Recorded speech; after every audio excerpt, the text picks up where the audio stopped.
God tier genius, building mechas starting from a repair shop. Welcome back, brave explorers of impossible worlds. We are excited to have you here to continue this odyssey together. Before we continue, everything you'll hear is pure fiction. So please don't try to replicate combat techniques at home. This wonderful story in all its rights belong to its brilliant original author. We are only the messengers of entertainment. Want another dose of adventure? Subscribe to our YouTube channel so you don't miss a single chapter. And if you can't wait, our Patreon has exclusive surprises you'll love. Chapter 51 Fang Heng's genius reputation ruined. Here's an emo moment. Zhang Guojian felt like his heart was about to explode. Damn it, which blind bastard is this? Old Zhou was the first to object. Hey, old Zhang, who are you insulting? Zhang Guojian took out his phone, and before even unlocking the screen, he saw recommendations for news about Fang Heng. Holy crap, things have escalated this much? These guys had just emerged from seclusion, and after understanding the battery principles, they rushed to see Fang Heng immediately, but they never expected. They'd only been gone a few days, and Fang Heng was already in trouble. Huh? Young friend Fang Heng is on the front page again? How come I didn't know? Old Zhou grabbed Zhang Guojian's phone and looked at it. He instantly fell silent. His expression was terrifying. Others might not know, but they did. Although Fang Heng appeared to be just a repair shop owner, he had joined Kyushu Research Institute and had been appointed as the chief engineer of mecha. These identities, though not publicly known, didn't mean they didn't exist. Now they finally understood why Fang Heng had been silent all along. Damn it, anyone would feel terrible in this situation. What the hell, which bastard dared to do this to young friend Fang Heng? Old Zhou, with his fiery temper and always outspoken nature, would curse without hesitation.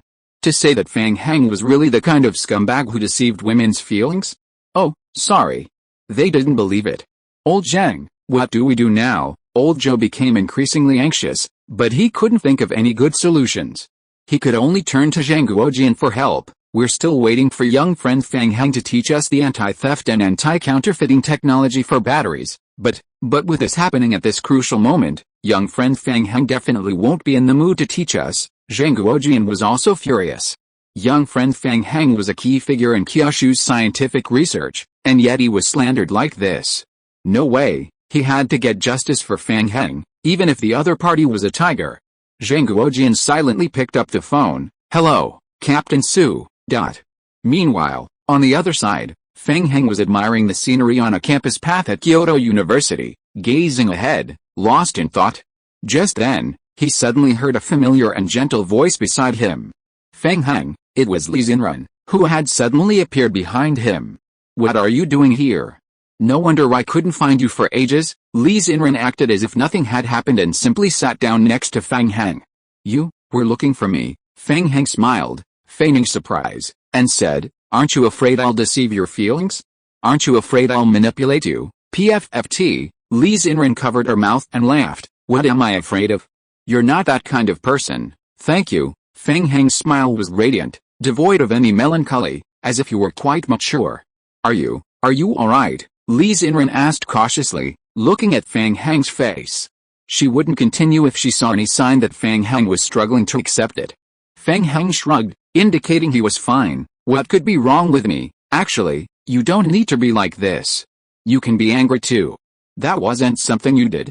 It was Liu Mang. Liu Mang slandered you. Li Xinren gritted her teeth, deciding to tell Fang Heng the truth. She originally thought Fang Heng would immediately run to argue with Liu Mang. But Li Xinren never expected.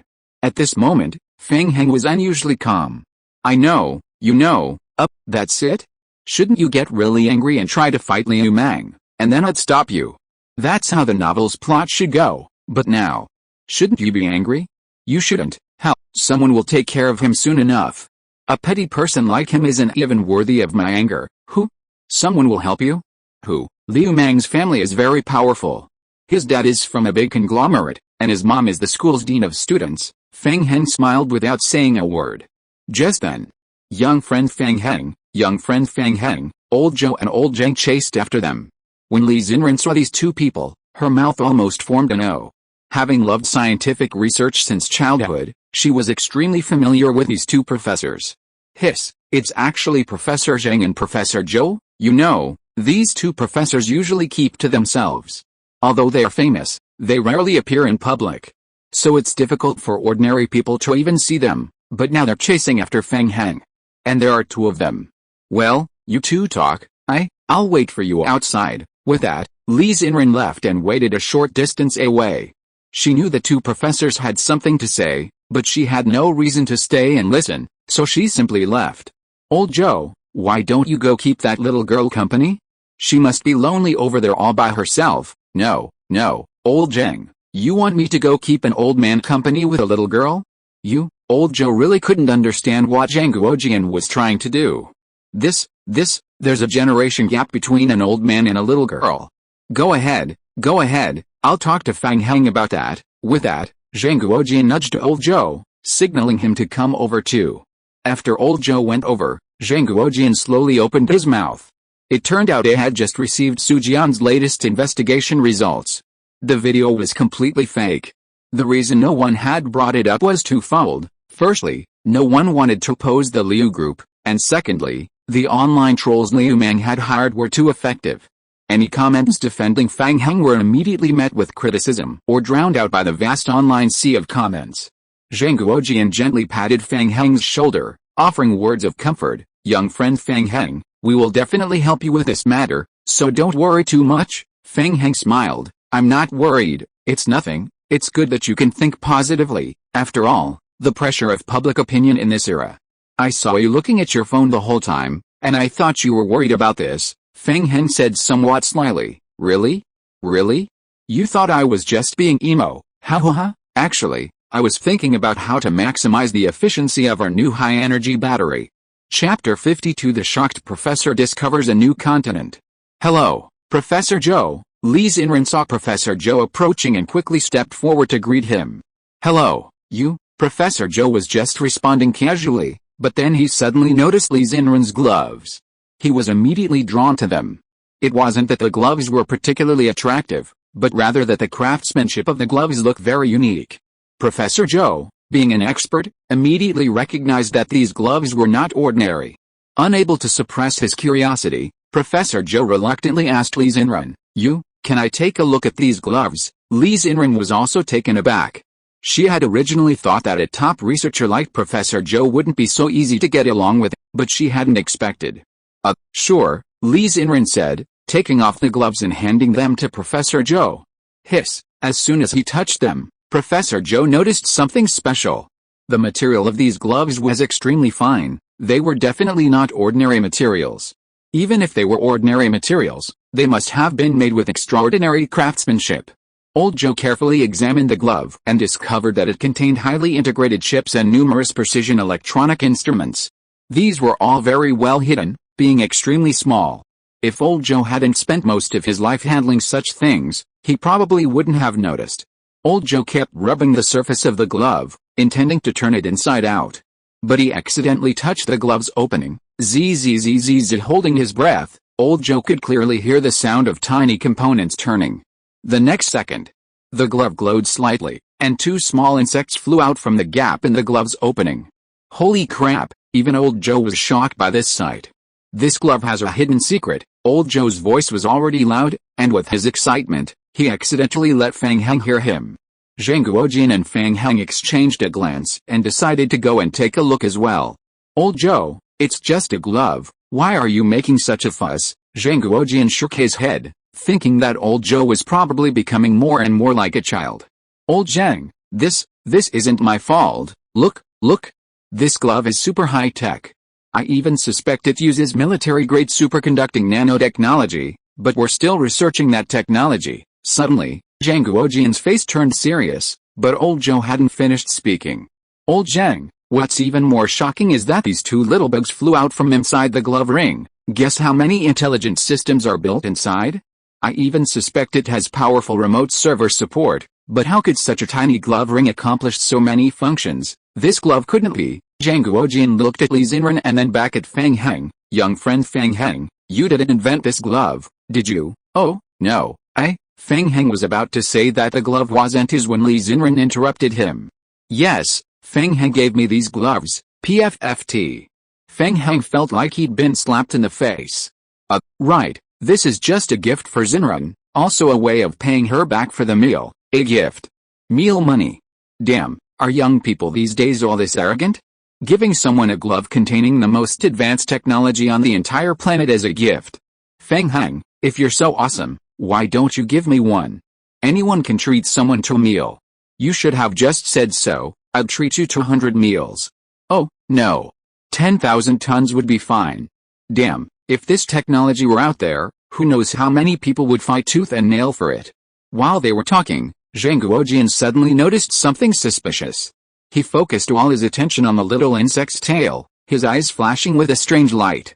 The insect's tail had a very peculiar device, but Zhang Guojian couldn't immediately discern its function, only sensing that it was something extraordinary. Suppressing his excitement, Zhang Guojian turned slightly to Fang Heng, asking, "Young friend Fang Heng, could you tell me about the structure of this insect's tail?" "What is this device?" Fang Heng glanced forward and casually replied, "Nothing special, just a heartbeat sensor, along with a miniature drive mechanism for the glove ring. It's mainly used to detect the wearer's heart rate. When the heart rate exceeds a certain value, it automatically triggers the rotation of the glove ring." Zhang Guojian grew increasingly excited, his eyes widening. "Holy crap, this isn't just a glove, it's practically a complete miniature reconnaissance system. These two little insects are the main reconnaissance components. Their functions include not only receiving satellite signals remotely but also close-range thermal imaging, tisk tisk tisk, plus its tiny size. It's a waste not to use it as a reconnaissance aircraft, and if you add radar-resistant stealth materials, tisk tisk tisk." Zhang Guojian was absolutely fascinated by the gloves, his eyes widening as he looked at them. He was practically bursting with excitement, like he'd discovered a new continent. He chuckled and asked, "May I try them on?" But before Fang Heng could even respond, Zhang Guojian had already started working. The size seems a bit off, a little small, PFFT. Before he could finish speaking, his hand slipped right inside. This, Zhang Guojian stared in disbelief, his mind reeling from how he'd managed to put the gloves on. Weren't they supposed to be much smaller? How could this be? Suddenly, a thought struck him. This couldn't be nanotechnology, could it? Zhang Guojian was speechless, his eyes wide with disbelief, as if he'd witnessed something impossible. Hiss. Nanotechnology was already at the pinnacle of the entire planet, but nanotechnology sensing was far more advanced than simple nanotechnology.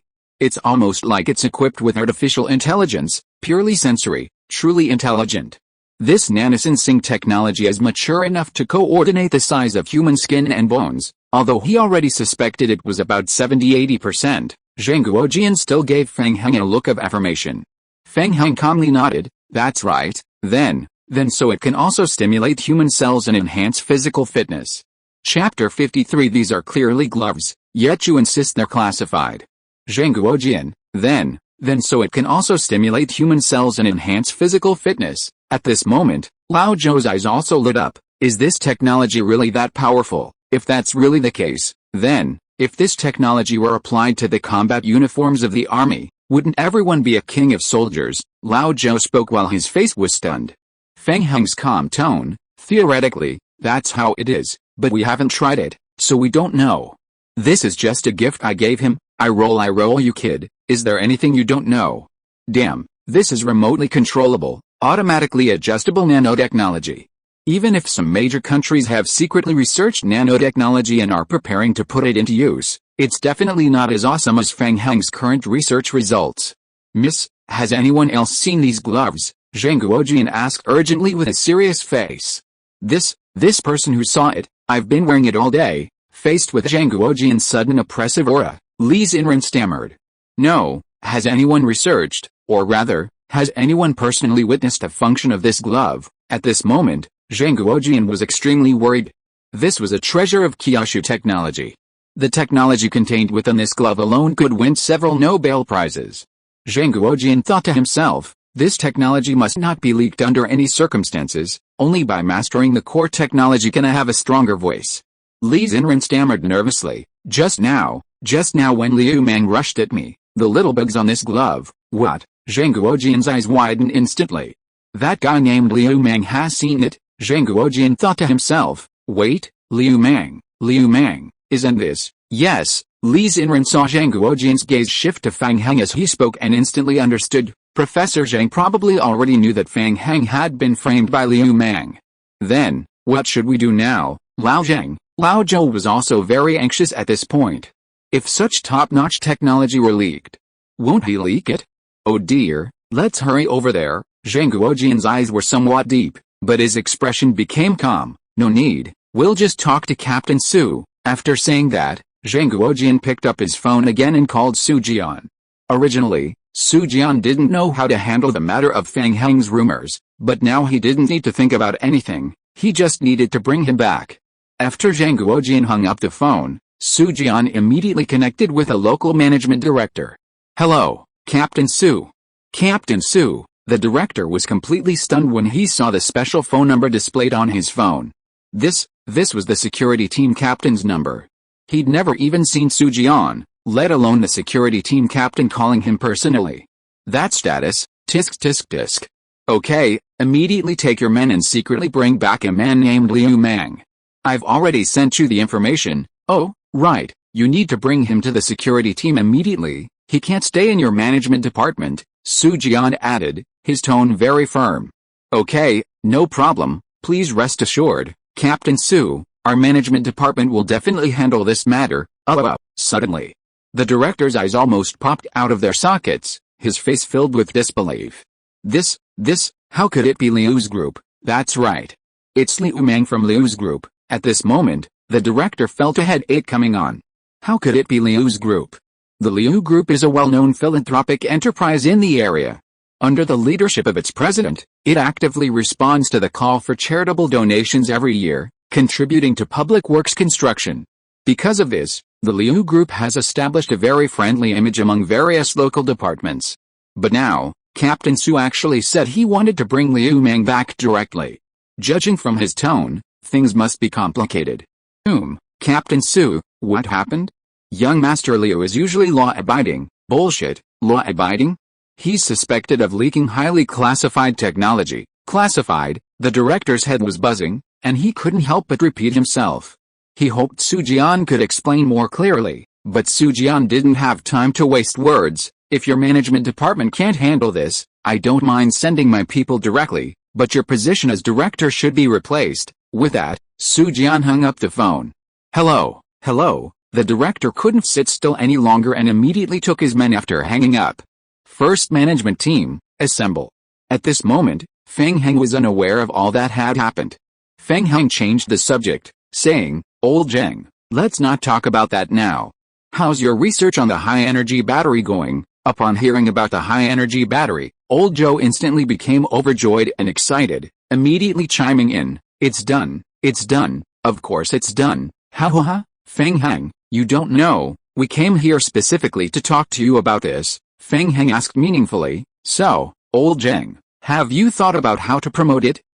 Zhang Guojian and Old Zhou exchanged glances. We really haven't thought about that, but it's not our idea, after all, the technology is yours, ha. By the way, didn't you just say you were thinking about it? So what's your current idea? In Zhang Guojian's view, since Fang Heng had brought this up himself, he must already have a good idea.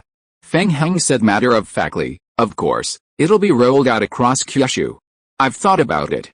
In the initial phase, we can choose some leading companies to cooperate with, since they have strong production capabilities. But what if? Fang Heng waved his hand, signaling them to let him finish. I know what you're worried about, but don't worry, I've already thought of a way to integrate anti-theft technology directly into the manufacturing process, just like hash encryption in a data server, will limit the irreversible process in the battery, Fang Heng said confidently.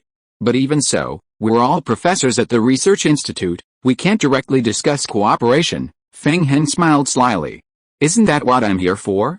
Don't forget, I'm the man who owns the factory, Chapter 54 Old Zhou's granddaughter, Fang Heng's girlfriend? Fang Heng smiled slyly. Isn't that what I'm here for? Don't forget I'm a factory owner, Oh, right. Fang Heng, my granddaughter seems to work in the automotive industry. How about I have her talk to you about a collaboration? Old Zhou suddenly remembered and slapped his thigh. This is a great opportunity. If this collaboration succeeds, it will definitely be an amazing achievement, and besides, his granddaughter is already over 25. Fang Heng is currently 19, maybe the two of them, Cough cough. Fang Heng thought for a moment and then said, sure, but I think we can invite more companies, and ideally, we can get this high-energy battery available throughout Kyushu in a short period of time. That's easy. Old Joe's granddaughter is now a female CEO of a company. Her connections are huge. Young friend Fang Heng, you set the location, and have her invite the CEOs from various industries. Ha ha ha. Hearing this, Zhang Guojian couldn't help but chime in. Outside a 5-star hotel in Kyoto. Grandpa, you mean who wants to cooperate with us? Zhou Mingao was very puzzled. They even made me go there in person, and that's not all. They even told me to bring other companies along. Ahem. Old Joe cleared his throat and corrected her. It's not that they want to cooperate with us, it's that I want you to cooperate with him. What? Grandpa, you want me to cooperate with him? Who is he? What does he do? Zhou Mingao suddenly felt like she was being kept in the dark. Oh, Mingao, you'll find out once you're inside. They had already arrived at the hotel entrance, and old Joe was unwilling to explain too much. You need to behave well later, and you need to tone down your spoiled princess attitude. Maybe the two of you? Old Joe suddenly stopped halfway through his sentence, and Zhou Mingao heard a bit but didn't understand. Maybe what? As they spoke, the two of them arrived at their destination. The room was filled with a table full of fragrant and delicious dishes. Ha ha ha, young friend Fang Heng, I'm sorry to have kept you waiting. Old Joe strode forward to greet Fang Heng as soon as he saw him. It's nothing. Before Fang Heng could reply, he suddenly heard Zhou Mingao's surprised voice from behind. It's you. Her mouth gaped open, her eyes wide. It's actually you. Oh. When Fang Heng saw who it was, his smile suddenly turned a little awkward. Then, he looked at old Joe. This is your granddaughter. Yes, she's the female CEO of BID now. She's very successful. She looks even more compatible with you. Zhou Mingao suddenly walked over. Grandpa, what are you saying? Who wants to be compatible with him? You scoundrel. HMPH. This scene left old Joe a little confused. What's going on? Why is his granddaughter so angry with Fang Heng? Could it be? Holy crap, could they have known each other for a long time? Old Joe asked timidly. You two knew each other before? Yes, of course we know each other. We're quite close, right, girlfriend? Fang Heng immediately understood that Zhou Mingao was acting this way because of the teasing he had given her last time. Then, Fang Heng looked at Zhou Mingao with a mischievous grin. You really are something. You didn't even tell me Grandpa was coming. Fang Heng, don't talk nonsense. Who's your girlfriend? I'm not. Hearing Fang Heng's words, Zhou Mingao instantly became angry. Zhou Mingao and Fang Heng stared at each other, leaving old Joe completely bewildered. Holy crap, holy crap. I was thinking I could try to set them up this time, but I never expected they were already boyfriend and girlfriend. Hiss. Mingao, you? Old Joe looked at his granddaughter with joy. Honestly, he felt even happier than when he invented the battery. Ha ha ha, I didn't expect our Mingao to find a boyfriend so quickly. Not bad, Old Joe said happily, nodding vigorously. No, Grandpa, it's not him. I didn't. Zhou Mingao panicked when she saw that even her grandfather had misunderstood. Ha ha ha, I understand, Grandpa understands. This is a matter for you young people. You need to keep it low-key. Grandpa, it really isn't him. I don't know him. I don't know him at all. Zhou Mingao looked at Fang Heng angrily. If looks could hurt, Fang Heng would be covered in wounds by now. Fang Heng, why don't you explain to my grandfather right now? Fang Heng looked at Zhou Mingao's angry face and for some reason wanted to laugh. Oh, Mingao, since Grandpa already knows, there's no need for us to hide it anymore. Come on, Grandpa Joe. Let's sit over here. Fang Heng said this while helping old Joe to sit down. Finally, not forgetting to turn back, he whispered in Zhou Mingao's ear. This girlfriend is so obedient. Then, more people arrived one after another. President Wang, long time no see. Ha ha ha, Boss Liu, you're here too, of course. President Zhou personally invited us to discuss important matters. How could we not come? Oh, President Ren, I heard your mobile phones are already expanding into overseas markets. Congratulations. Those present were all CEOs or directors of top domestic groups. Each of the products was a renowned brand, a leader in its industry. For example, Huawei phones, Xiaomi phones, and BYD automobiles. Everyone present was worth over 100 million yuan. While no one could be called the richest person, each one was undoubtedly a true tycoon. Only the president of BID, with his similar status, could have invited them all at once. President Joe, I wonder why you called us here this time. The one addressed as President Joe was naturally Joe Mingao. At this moment, she had already regained her aloof demeanor. All traces of her previous exasperation vanished. This, Joe Mingao turned her gaze to old Joe and Fang Heng. The next second, Joe Mingao had a sudden inspiration. Let Fang Heng explain this to you. Fang Heng. Holy crap, he's Fang Heng? The Fang Heng who did the in-flight repair? I was on the plane at the time, my savior. But the bosses present knew this wasn't the time to express their excitement, so they suppressed their inner thoughts and waited for Fang Heng to speak. Fang Heng glanced around the room and then said, actually, I invited everyone here today because, if you are listening to this novel on a channel other than Fanfic World, it means it was downloaded and re-uploaded without effort. We warmly invite you to visit our channel, Fanfic World.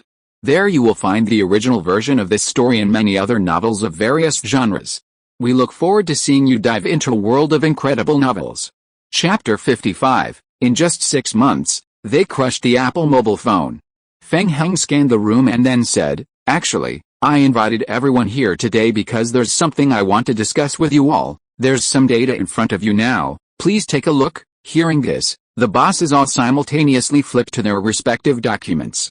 In that instant, they were completely stunned. This data is wrong, isn't it? How is this possible? Impossible, absolutely impossible. Even after 30 years of specializing in batteries, we at Samsung Group don't have this kind of confidence. Samsung Group is a well-known battery manufacturer in Kyushu. Its batteries are exported overseas and have received unanimous praise. At this moment, Mr. Ren from Huawei Mobile also frowned. How can this data be so different from our mobile phone batteries?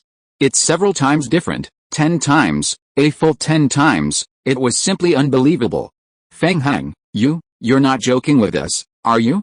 This data, it wasn't that the bosses didn't want to believe Fang Heng, it's just that, in their eyes, this data was utterly ridiculous. There are countless battery research projects worldwide, all focused on how to store more energy in a smaller volume. But this is a century-old problem. Even a 5% improvement, let alone a 10-fold increase, is considered a significant leap forward. President Joe, what do you think about this? Do you really believe it? At this moment, Joe Mingao, like every other CEO present, had disbelief in her eyes. President Joe, are you alright? After being called several times, Joe Mingao finally reacted. He hasn't finished speaking yet, let him finish.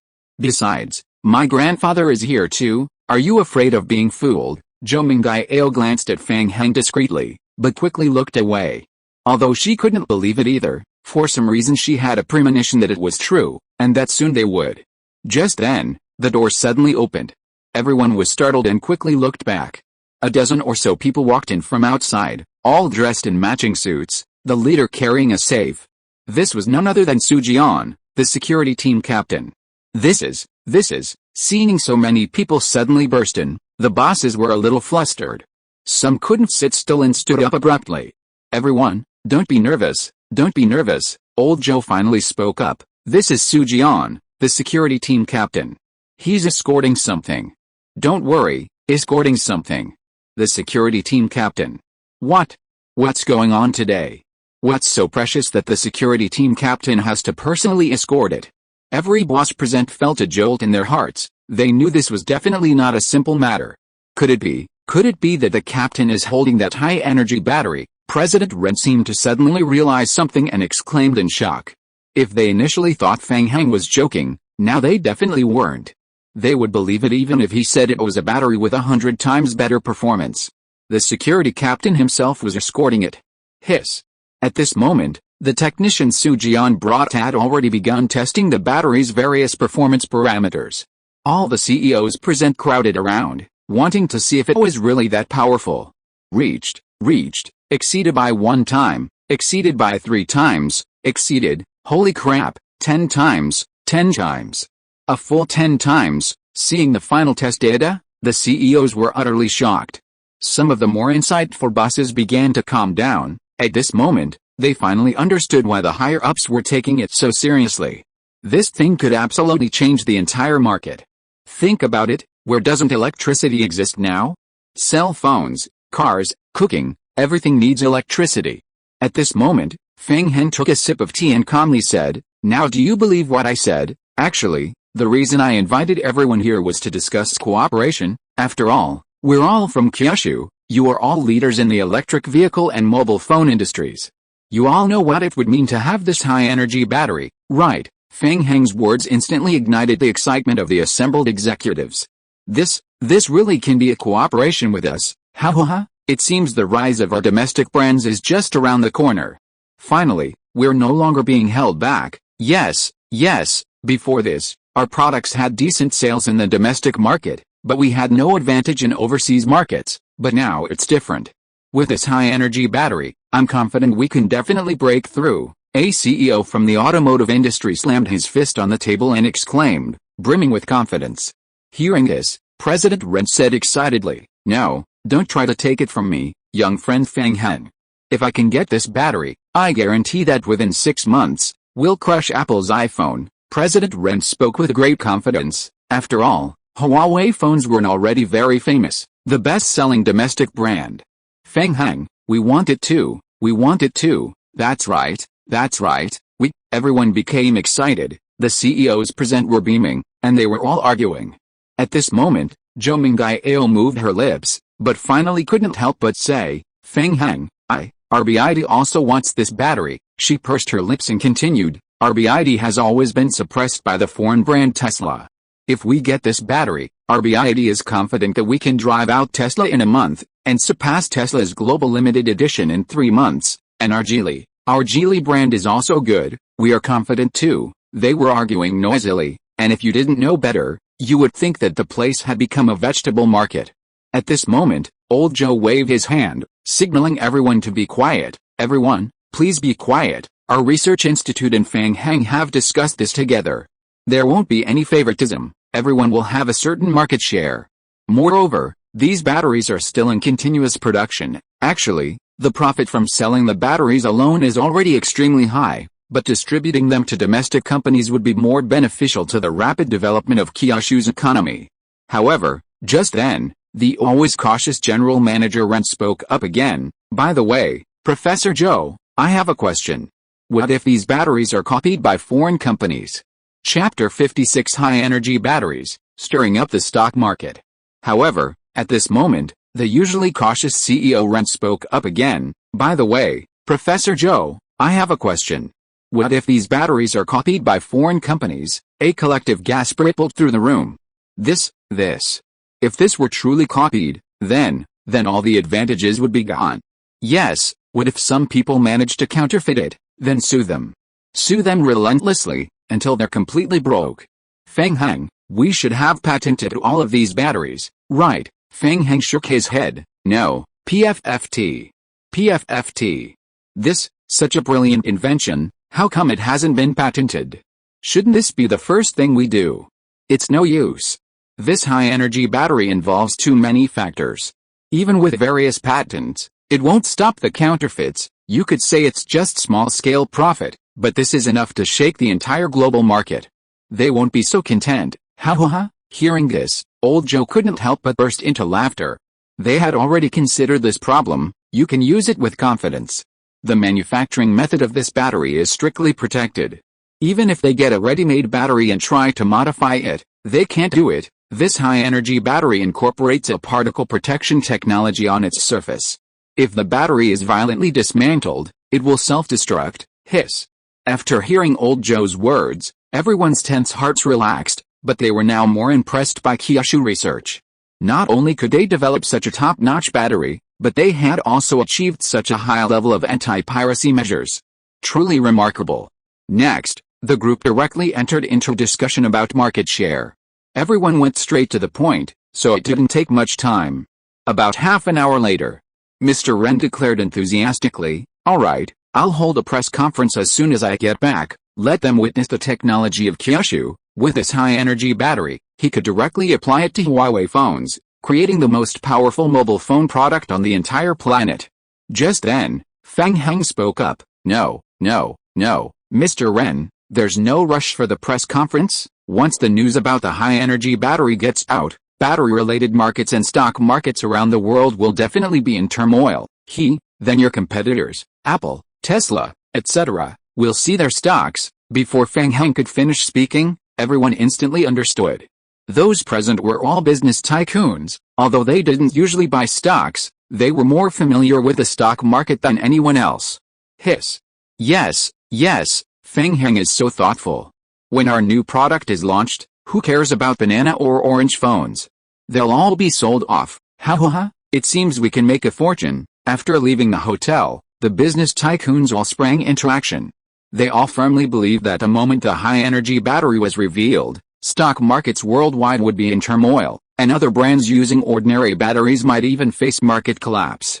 Now, all they needed to do was short sell Apple's iPhone, Tesla's, and other similar stocks on the US stock market. Short selling is a common trading tactic. When the stock price trend can be accurately predicted, buy in large quantities at a low price and then sell at a sky-high price. A huge profit. With the help of several business tycoons, the Kyushu stock market team and individual investors all bought Apple's iPhone, Tesla's, and other similar stocks. I bought 100,000. I bought a little more than you, 210,000. No way, you only bought so little in this surefire way? I went straight for 1 million, but what if the stock price doesn't drop? Impossible. You haven't even seen how big names like Mr. Ren, Mr. Liu, and Mr. Wang have all bought in large quantities. Let me tell you, they definitely don't do it for no reason. Then I'll add another 500,000, I'll add another 900,000. Of course, only those few CEOs knew about the high-energy battery, but the others weren't stupid either. They just followed the big shots, ready to get a piece of the action. In just a few days, a large amount of money flowed into the mecha stock market. Meanwhile, the mecha stock market tycoons had been watching for a long time. Boss, this is the stock information for Apple mobile phones these past few days. A voluptuous, scantily clad, mature female assistant walked gracefully towards the boss with the information. Since the day before yesterday, people in Kyushu have been buying Apple stock, and Tesla too. The largest single transaction today is 10 million, that's insane. Even if these two companies have a bright future, the risk of buying like this is, the middle-aged, greasy man called boss frowned. No, it's not just about eyeing the stock, they want to short Apple, but that's impossible. Apple's sales are the highest in the world right now. Shorting Apple is a pipe dream, that's true. Here's what we'll do, since they dare to be so crazy, we'll play along. They want to short, so we'll buy. This is our country's stock market. They want to make money here?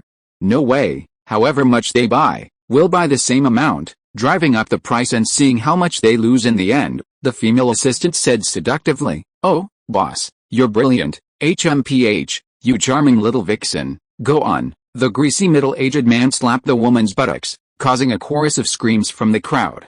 Meanwhile, many stock groups in the Me Kingdom began frantically buying shares of Apple and Tesla, causing their stocks to skyrocket. They were aggressive and didn't care why Kyushu stock market investors were suddenly buying so much Apple stock. After all, this was their main battlefield. How, they think they can make money off us? Impossible. Since they want to play, let's play along. Who knows what the end result will be? These tactics are old news to us. Boring. Ha. Buy. The more they buy, the better. The more they buy, the more they'll lose in the end. Chapter 57. Top CEOs join forces to launch new product. Its functions shock the world. Under the guidance of the mecha stock group, many mecha individuals gradually joined in supporting Apple mobile phone stocks, and thus Apple mobile phone stock prices continued to rise. They soared to an unprecedented height.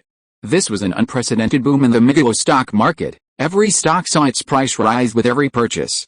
15 days later, Huawei mobile phones held a press conference to launch their new product. Huawei mobile phones have always been the most popular mobile phones in Kyushu, and even the press conference was no exception. The venue was packed with people, and reporters were all armed with long lenses, afraid of missing any exciting moments. Hey, isn't this Huawei mobile phones press conference? Why are Xiaomi here too? Look, Xiaomi is here too. Hiss. Didn't you guys notice that all the domestic mobile phone brands are here? Holy crap, it really is. What's going on? Who cares what's going on? Anyway, There's definitely big news today. I wonder which model Huawei mobile phones launched this time. You know, they just launched the Hor 13 last month. Just as a few people were discussing, a commotion suddenly came from not far away. Holy crap, look! Mr. Ren is here. And Mr. Luo too. Damn, it's true. Do all product launches now require the big boss to make an appearance? Hiss. The last time Mr. Ren appeared at a Huawei phone launch was back with the first generation of Huawei phones. It's one thing for the big boss to make an appearance, but do they really need so many? Look at Mr. Liu, Mr. Lei, they're all here, exactly. It seems their new product today is definitely something special. Let's wait and see. Ordinary tech enthusiasts had already noticed the buzz, and the reporters, as the eyes of the Times, were even more excited. Quick, quick, take pictures. Take good pictures, a group photo, a group photo. We'll definitely be on the front page today. Amidst their colleagues' shouts, reporters and cameramen pushed their way to the front. Soon, over a dozen Huawei phones were displayed on the stage, along with Xiaomi phones. Meanwhile, many tech enthusiasts had already gathered around. Wait, something's not right. It hasn't changed at all. This is exactly the same as the one I bought last month. Even the specs are the same. Really? This, TCH, if I'd known it was like this, I wouldn't have come. They're just showing old phones. What's the point of this kind of launch event? Yeah, it's my girlfriend's birthday today. Just as the complaints from some tech enthusiasts were rising, someone suddenly screamed. No. This scream drew everyone's attention, and everyone held their breath to hear what the person was trying to say was wrong. No, this battery specification, it's 10 times that of the old model, PFFT, what? 10 times. Hearing this, the tech enthusiasts who had been complaining immediately turned around to take a look. Holy crap, it really does have an extra zero after the battery capacity. It's 10 times the capacity of the old model. No way. How is this possible? Maybe the specifications are wrong. Most mobile phones on the market use batteries with roughly the same capacity. How could it possibly be 10 times more powerful than the old one? Just as everyone was filled with doubt, Mr. Ren stepped onto the stage, cleared his throat, and said, "Distinguished guests, friends, good morning. Thank you all for coming to this joint launch event with several domestic mobile phone manufacturers. Here, I can tell you with absolute certainty that the battery specifications on this phone are exactly correct. We've used the new type of high-energy battery this time, and its capacity is 10 times that of the old model." His imposing presence and powerful voice resonated throughout the audience. The crowd seemed to be infected by his enthusiasm. They were first stunned, then exclaimed in surprise. Whoosh, whoosh, at the same time, a thunderous applause erupted. Mr. Ren continued, "With this phone, friends traveling far from home will no longer need to worry. They won't need to bring chargers or power banks. The phone's own battery life is enough for several days. This phone is even more of a boon for game enthusiasts." Mr. Ren spoke eloquently on stage, but many in the audience were whispering amongst themselves. 10 times the battery life of the old model? Really? I'm not that naive, don't try to fool me. Exactly, that's incredible. I've never heard of a battery with such long battery life. Hiss. If what Mr. Ren said is true, then that's a leap forward for mobile phones. Oh, I mean for the entire electronics industry. Isn't that obvious? Who is Mr. Ren? He wouldn't lie in public, especially since this is his brand. Where can I buy this kind of battery? I want to buy one. No, 10. Oh, no, 100. At this moment, the reporter closest to Mr. Ren quickly seized the opportunity to ask him, Mr. Ren, is this high-energy battery independently developed by your company, or is it imported? Hearing this, everyone held their breath for a moment. Ha. Mr. Ren smiled and said, neither. Neither? Then where did this battery come from? Mr. Ren smiled and continued, this high-energy battery is the latest research product from our National Research Institute, independently developed by our country, patent protected. Piracy will be prosecuted. As soon as Mr. Ren finished speaking, a murmur rippled through the audience. The entire room erupted in commotion. No wonder, it was researched by a National Research Institute. I was wondering how they could have such an amazing product. It really comes from our Kyushu.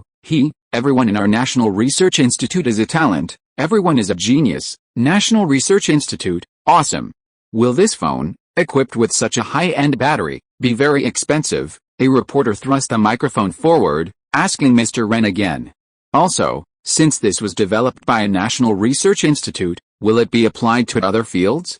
Or is it only in the mobile phone field? No, and it's not expensive. Mr. Ren glanced around, then said with a broad smile, first of all, our newly launched phone isn't expensive, it's only 300 yuan more than the original price. For just 300 yuan more, you get 10 times the battery capacity. That's a steal.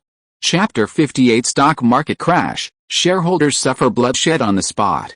Mr. Ren glanced around, then said with a broad smile, first of all, our newly launched phone isn't expensive, only 300 yuan more than the original. For just 300 yuan more, you get 10 times the battery capacity. That's a steal. This high-energy battery isn't just used in our domestic phones, it's also applied to domestic cars. All domestic electronic brands will use this battery in the future. Wow, it's even being used in the automotive industry. Amazing. The biggest problem limiting electric vehicles has been solved.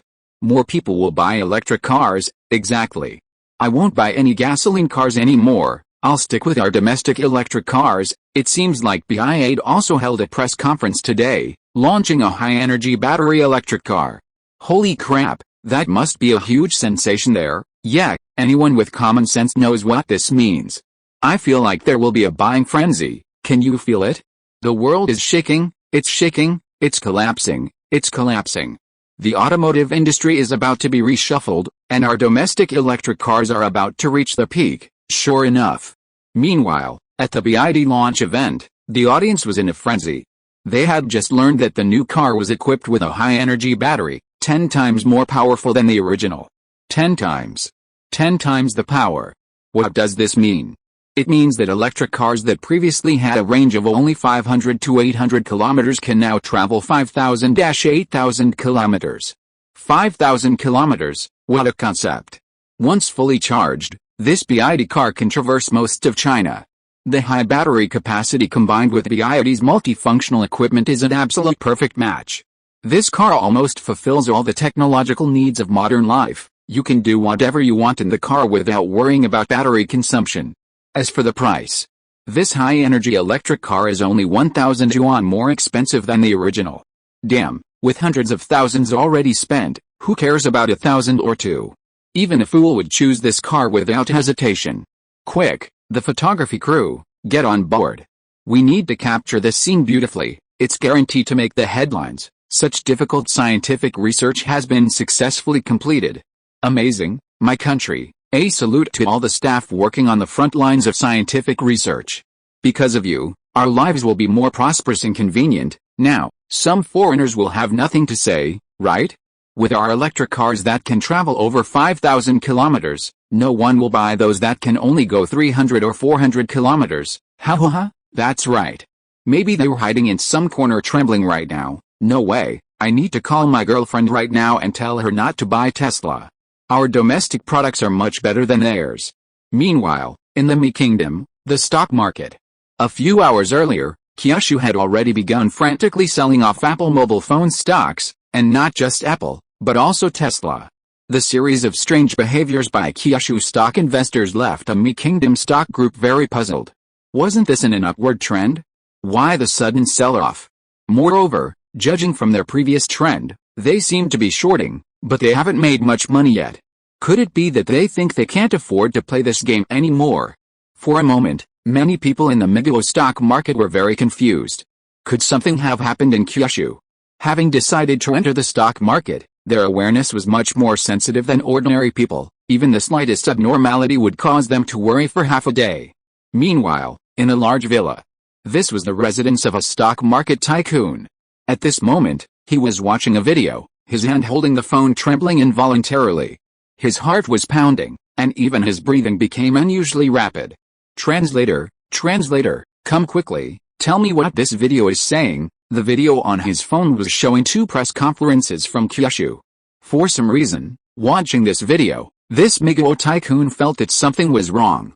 His innate sensitivity and intuition told him that something big was about to happen. Something big was about to happen. When the translator explained it to him, he could no longer hold the phone in his hand. With a loud thud, the tycoon felt his heart shatter. Having spent years navigating the stock market to achieve his current success, his information-gathering skills were impeccable. After all, even the slightest disturbance could affect the market's trajectory, and he had to be prepared in advance. This was the first-hand information he'd obtained from Kyushu, not yet circulating in the Mi Kingdom. But this time, it was too sudden, leaving him no time to react. At that moment, he screamed like a madman, "Quick, run! Sell! Sell! Sell what? Boss, which stock are you trying to sell?" The secretary beside him was stunned by his outburst, shuddering involuntarily. "Sell! Sell now! Sell everything! Sell everything! The stock market is going to crash! It's going to crash!" The tycoon was now both furious and panicked. The market was likely about to collapse, and all the money he'd worked so hard to earn might be lost in an instant. This wasn't just selling, it was running away. He had to get out of there. The bigwig was practically dying of fright, his face flushed and him gasping for breath. His whole body was trembling, he couldn't even imagine what would happen next. He didn't know how many people would lose everything, and he didn't want to, nor could he. He was in a precarious situation himself. The stock market in the Mi Kingdom hadn't seen such turmoil in a very long time. This could trigger a major financial crisis in the Mi Kingdom, something the commercial street couldn't handle. Even the highest levels of the Mi Kingdom would be in an uproar. Undoubtedly, the first to fall would be brands related to battery power, like Apple and Tesla, followed by all industries, because in modern society, no industry is unrelated to electricity. Suddenly, all stocks would plummet. This drastic drop would cause panic among stock market investors. Countless people would want to sell and flee immediately after the news broke. Holy crap, the bigwig seemed to suddenly realize something, his eyes widening in disbelief. Holy crap, so the people of Kyushu knew all along that our stock market was going to crash. PFFT. Chapter 59, Does anyone really dare to challenge the anti-theft technology of high-energy batteries? The big shot seemed to suddenly realize something, his eyes widening in disbelief. Holy crap, so the people of Kyushu already knew our stock market was going to crash. PFFT, if I'd known this would happen, I shouldn't have argued with them back then. At this moment, news of Kyushu high-energy battery had swept through the entire Mi Kingdom like a tornado. Everyone in Mi Kingdom, from top to bottom, left to right, sprang into action. Without exception, they were all rapidly selling their stocks. In this situation, they had no choice but to cut their losses. Selling early would at most result in a partial loss, but if they held on and hesitated, they would ultimately lose everything. While the people of Mi Kingdom were in a state of panic, the Kyushu stock market investors were truly beaming with joy. Ha ha ha, they lost a fortune this time, and I made a killing. Following the big shots really makes money. This is more money I've made in most of my life. Holy crap, I finally understand why the big shots were so eager to buy Apple stock before. They probably already knew they were going to release a high-energy battery. This is clearly a preemptive strike to cash in before launching the new product. It's a bit unethical, but I like it. Ha ha ha. The rise of high-energy batteries in Kyushu and the sharp drop in Migao's stock prices received extensive coverage from foreign media. Global Daily. Breaking news. Breaking news. At 8 a.m. local time, Kyushu Huawei Phone, BID, and other companies publicly announced the use of high-energy batteries, which will have 10 times the capacity of existing batteries. Times Research. Shocking. A research team in Kyushu has developed a high-energy battery, increasing its capacity tenfold. This is a major scientific invention, profoundly impacting and changing the economic landscape of Blue Star. Financial news. Since the news of the Kyushu high-energy battery broke, the stock market in the Mi Kingdom has been in turmoil, with various stocks plummeting. Mi Kingdom stockholders are currently in a rapid sell-off, and 76% of them have already lost millions. While there is turmoil outside, Kyushu is becoming increasingly prosperous. The biggest beneficiaries of the stock price crash are naturally Kyushu stockholders. They are now making money effortlessly. Not only that, the news of the high-energy battery has greatly strengthened the influence of domestic brands. In a short period, many foreign sellers have contacted the owners of domestic brands, expressing their desire to purchase. Even if they initially underestimated it, they now have to admit, Kyushu is powerful. Hey boss, I'm willing to pay an extra 10,000 for a Huawei phone, please sell it to me, boss, can I cooperate with you? We only need 30% of the revenue, the rest is yours. The BID electric car is worth the wait, boss, I'm willing to reserve it. Here's the reservation fee, 50,000. Domestic brands instantly became in high demand, not only popular domestically but also highly sought after abroad. As a result, many Chinese consumers were unwilling to buy their own country's products. What? You say Apple phones are powerful? Can they last for days and nights? What? You say you want to buy a Tesla car? Don't be silly, go buy a BYD, it's cheap and practical. To make matters worse for the Chinese leadership, after the stock market crash, many Chinese manufacturers and entrepreneurs fled. They all went to negotiate cooperation with Kyushu brand companies, ignoring Apple phones and Tesla. This caused a significant decline in the Chinese economy, setting it back several decades. Economic recession. In this situation, to maintain stock market stability, the top leadership of the Mi Kingdom has arranged for several rounds of government funding injections, but that money seems to have sunk without a trace, having no effect whatsoever. Or rather, it's far from enough. Meanwhile, in a secret laboratory within the Mi Kingdom, several seemingly senior researchers are disassembling a mobile phone. That's right, this is the Huawei phone recently released by CEO Ren, equipped with a high-energy battery. Beside them are the head of the Mi Kingdom and several high-ranking officials. They are all watching with tense expressions, wishing they could immediately crack the battery. The reason their stock market is in this state is because of the release of this battery. If they could also develop a similar battery, Fuck, quick, you guys hurry up, we must crack the secret of this damn battery, we absolutely cannot be restricted by it, the head of the Mi Kingdom urged anxiously from the side. Fuck, what are you standing there for? Hurry up and help. Time is money, we can't keep going like this, if this continues, we'll no longer be great, the leader of the Mi Kingdom urged, muttering under his breath. You're all useless, trash. If you could have developed it before them, would we be in this state? Humph. By this time, the researchers were sweating profusely. They were already feeling tense, and now they had the Mi Kingdom leader losing his temper. Their hands, which were conducting the tests, were trembling slightly. Connecting the testing equipment. Power on successfully. Recording data. Boss, this battery's capacity is really 10 times ours. Before the researcher could finish speaking, the Mi Kingdom leader interrupted, cursing him. Fuck. I knew its battery capacity was high all along, otherwise why would I have let you guys study it? Damn it, I want to know how this battery is made, how it's made, not for you to tell me how much capacity it has. At this point, the head of the Mi Kingdom completely lost it. His face was flushed with anger, and those words were practically spat out through clenched teeth. He glared at the researcher, his long, flowing beard almost touching the researcher's face. Yes, the researcher was so frightened his legs trembled, almost losing control of his bladder. But the other party was the head of the Mi Kingdom, and he, a mere researcher, couldn't argue, so he could only meekly agree. Turning to his colleagues, he said, you all heard what the boss said, right? Get ready to disassemble the battery. They had only wanted to test the battery's performance and check if it had an anti-theft device, but they hadn't expected to be so thoroughly berated by the Mi Kingdom's head. Now they didn't care anymore. Disassemble it. Chapter 60. The fruit company CEO personally takes action. Successfully cracking the high-energy battery. They had only intended to test the battery's performance and check for anti-theft devices, but they hadn't expected to be berated so harshly by the leader of the Mi Kingdom. Now, they couldn't care less, they had to dismantle it. Only by taking it apart could they discover the true structure of this high-energy battery. Without further ado, the researcher grabbed a fork and attempted to break through the battery's positive and negative terminals. Snap, the fork went in, and the researcher's heart began to race, even his breathing quickened. Come on, pry open its top cover, the researcher said, applying force with his hand. But, before they even applied much force, suddenly, a hissing sound came from inside the battery, and just as everyone was wondering what was happening, the battery began to emit black smoke. Needless to say, the researcher knew what had occurred. Self-destruction. This high-energy battery must have a detection device. It had detected a physical attack, triggering its self-destruct protection program.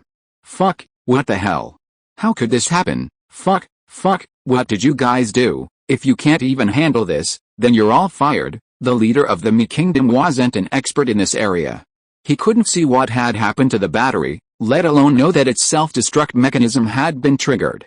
At this moment, all he knew was that these guys had failed. failed. They hadn't succeeded, instead. Boss, this battery isn't simple. It's very likely equipped with a self-destruct device. We just triggered it. Yeah, I wonder which genius invented this battery. The invention of this self-destruct device alone is more impressive than several Nobel Prizes. Now we don't know if this battery was really invented by the people of Kyushu. If it is, combined with that guy piloting the mecha earlier, then Kyushu's research capabilities. Fuck. Hearing this, the leader of the Mii Kingdom was so angry that his beard almost stood on end, and he went berserk on the spot. We are the strongest. We are the strongest, but boss, Marafak, don't talk to me about anything else. I don't care, I want this high-energy battery technology to be ours. The leader of the Mii Kingdom felt immense pressure. The Mii Kingdom had been passed down for so many years, and it had been great for so many years. It couldn't be ruined in his hands. He wouldn't allow it. If you can't disassemble and study it, then you have to figure it out yourself. The stock market outside keeps falling, and the Mii Kingdom's economy keeps declining. If you delay for even a second, you are all sinners against the Mii Kingdom. Yes, boss, let's do it again, let's do it again. The researchers were cursing a million times inside, but they dared not reveal their identities. Although it was the first time they had seen anti-theft technology in a battery, their intuition told them that this anti-theft technology was definitely not simple, and might even. Sigh, what could they do? He was the boss. The researchers present could only obediently take out another mobile phone and disassemble the battery. We used a fork just now, and forks are made of metal. That's very likely why the later scene happened. What if we hadn't used metal in the first place? I understand. In that case, we'll use. This time they were smarter. They stopped using forks and started using a specially made, very thin glass rod. This glass rod extended very gently, and since it wasn't metallic, it shouldn't trigger the self-destruct mechanism inside the high-energy battery. Sure enough, the glass rod was now deeper into the high-energy battery than the metal fork had been, but the battery remained intact, showing no signs of self-destruction. Next was opening the battery casing. The researchers held their breath, their eyes fixed on the battery on the table, not daring to look away for even a second. They were terrified that a trembling hand would accidentally touch a switch and cause the battery to self-destruct. But because they were so careful and afraid, if you looked closely, you could see that the operator's hand was indeed trembling slightly. Finally, click, the battery cover opened. The battery didn't self-destruct. It's done, boss. We succeeded. We've successfully broken through the anti-theft technology of this battery. Ha. I thought this anti-theft technology was some kind of advanced technology. Is this all? Seeing this, the researchers couldn't help but breathe a sigh of relief, boasting wildly while reporting the situation to the leader of the Mii Kingdom. The leader of the Mii Kingdom was right next to them. Of course he saw it, and in fact, he was the happiest person at this moment. At this moment, he was too excited to even answer these guys, and directly stepped forward to see. Awesome, amazing, I will definitely reward you well, you are all heroes, I will definitely. Just as the leader of the Mii Kingdom was speaking in a very excited manner, suddenly, a muffled sound came from the battery. The battery didn't self-destruct, but it exploded on the spot. The leader of the Mii Kingdom was the first to be hit. Boss, are you alright? The researchers were stunned at first, but when they saw the leader of the Mii Kingdom with his face blackened by the explosion, his once proud beard now completely burned off, everyone present couldn't help but gasp. PFFT. Fuck, damn it, fuck, you guys. The situation outside was more complicated and difficult than imagined. Without high-energy batteries, brands like Apple and Tesla were seeing their valuations plummet. The losses were devastating. Meanwhile, related brands in Kyushu were developing rapidly. Kyushu brands now occupied more than half of the entire Blue Star market. If this continued, brands like Apple would have no place to stand. At this point, even the CEO of Apple's mobile phone division couldn't sit still anymore. The higher-ups kept saying to wait, just wait a little longer. Wait, damn it. If we keep waiting like this, my Apple mobile phone business is going to go out of business. We absolutely can't just sit here and wait. The Apple CEO decided he couldn't sit idly by. He approached Kyushu to purchase the rights to use their high-energy batteries. This time, no matter how expensive, we have to buy them. The Apple CEO slammed his fist on the table, gritting his teeth and cursing as he spoke. Chapter 61. The year is almost over. Are you dating anyone? Where do you work? How much do you earn?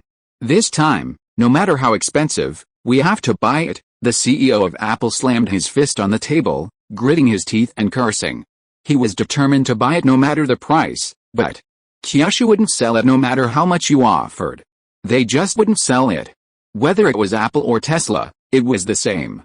Kyushu's high-energy batteries could only be used by Kyushu-branded devices. This led to various unpleasant comments online. But anyone with eyes could see that this was blatant double standards. We are all very happy that Kyushu was able to invent this high-energy battery. It's a revolutionary invention, representing a giant leap forward for human civilization. Such an important and significant invention shouldn't be confined to Kyushu. Kyushu should open source it so we can all learn and progress together. Exactly. We all live on the same planet, we're all one family. Good things should naturally be shared. Resource sharing. I feel that Earth's patent laws should be revised. For a revolutionary invention like the high-energy battery, the boundaries of patents should be broken. This is a milestone invention for humanity and shouldn't be limited by patents. Such limitations are detrimental to the development of human civilization. HMPH, these shameless guys. Who gave them the audacity to say such things? If they had invented the high-energy battery first, would they have shared it? Would they still be talking about resource sharing, joint development, and human civilization? Hell, impossible. Of course, Fang Heng and his group didn't care about any of this.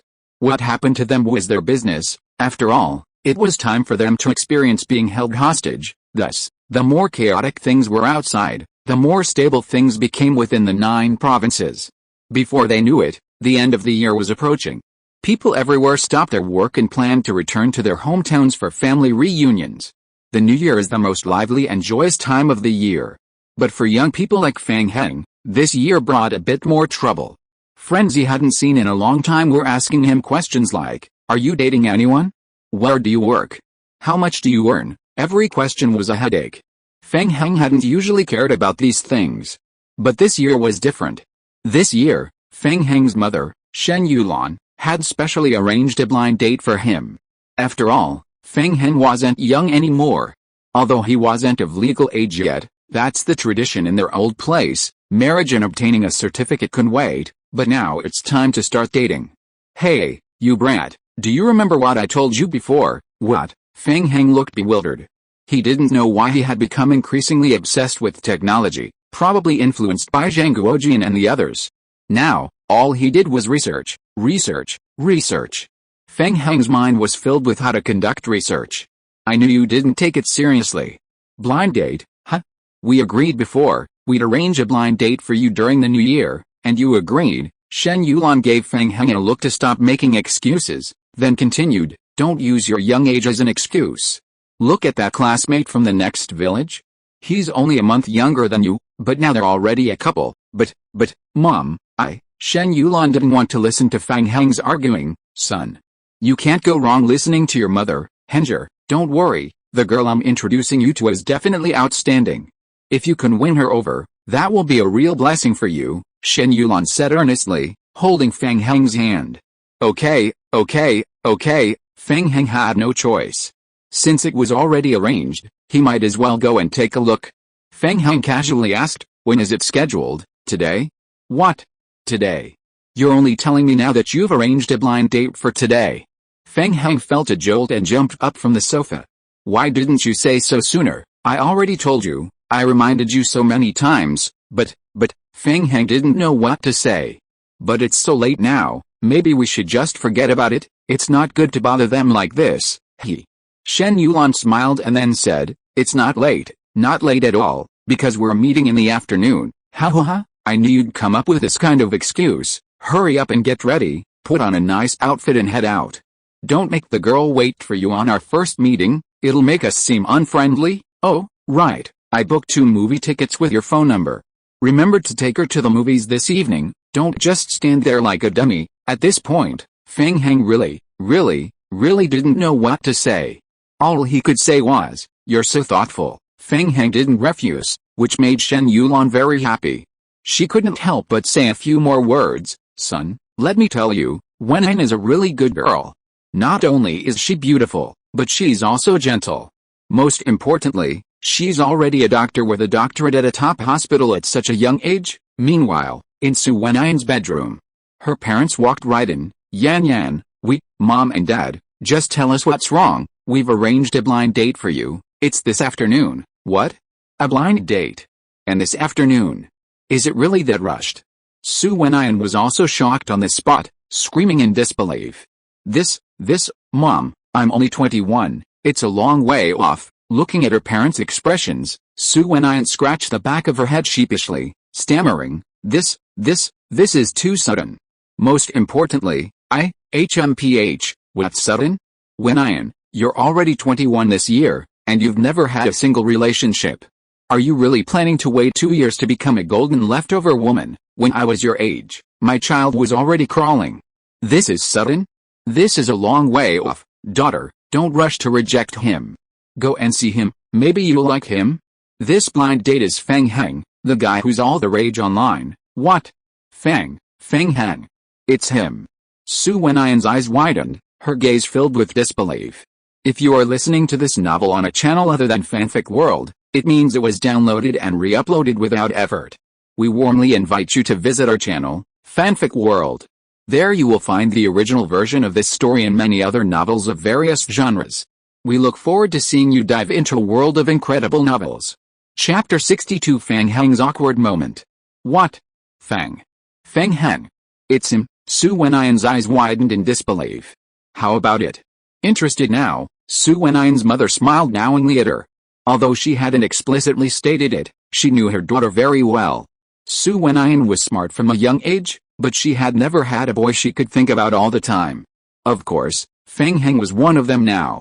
Su Wenyan usually hid this feeling very well. She was always focused on studying and working, and she only felt that this feeling was very subtle, but she didn't know if it was the feeling of liking someone. But how could she hide her little thoughts from her mother? This child, hurry up and get ready. After saying that, Su Wenyan's father closed the door for her and told her to get ready by herself. At this moment, Su Wenyan didn't know why, but after hearing Fang Heng's name, her heart started to race, like a deer's pounding. Just as Su Wenyan was about to get up to choose clothes, her younger sister, Su Ningning, rushed in excitedly. Sis, I heard you're going on a blind date. Oh. Looking at Su Ningning's grinning face, Su Wenyan suddenly felt a little shy. And the date is your idol, Fang Heng. Su Ningning took another step forward, looking directly at Su Wenyan. Su Wenyan nodded somewhat embarrassedly. It was arranged by Mom and Dad. Originally sis, don't bother explaining. You can't hide your little schemes from me.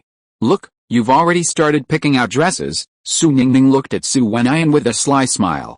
Su Wenyan isn't an ordinary girl. At school, she wears her school uniform. She's a top student. At work, she wears her work clothes. She's a respected doctor. But she very rarely wears dresses. The last time she opened this closet was. Come on, let me help you choose. My sister is so beautiful and outstanding, she'll definitely win over her idol today. You little brat, what nonsense are you talking about, really? Don't you want to? Don't you? Sister, I was wrong. Sister. Don't hit me. You've liked him for a long time, PFFT. Ha ha ha. Meanwhile, Fang Heng had already hailed a taxi and was about to leave. In the car, he received a message from his mother. Opening WeChat, he saw a picture. The moment he saw the picture, Fang Heng's pupils involuntarily dilated. To be honest, he was shocked.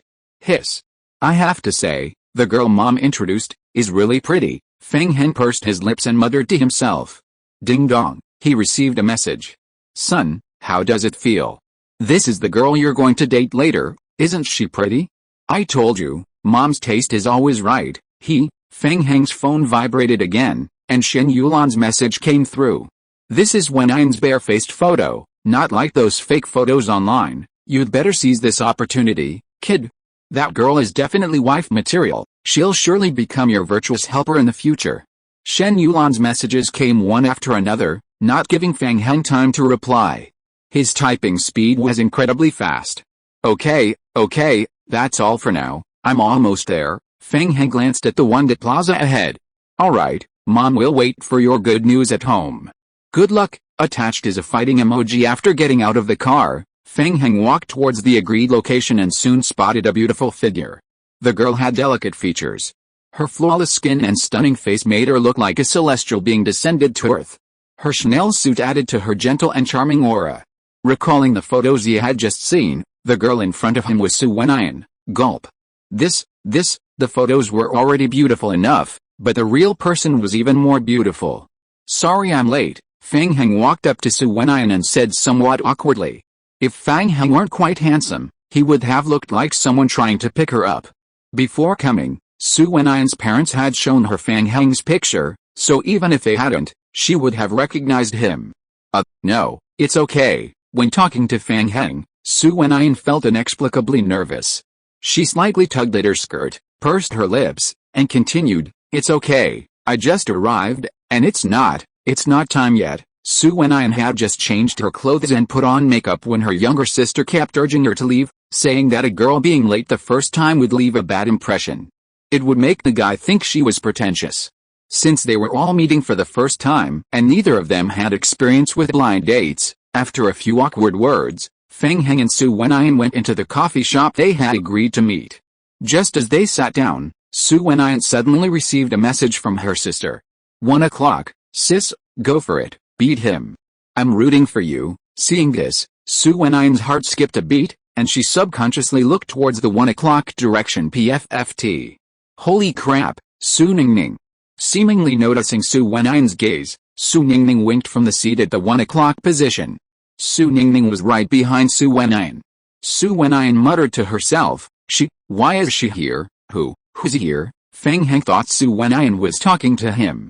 Nothing, how about we order something to drink first? Sure, what do you want to drink? Fang Heng said with a smile, but it was the first time he'd been like this with a girl, and he felt a little awkward.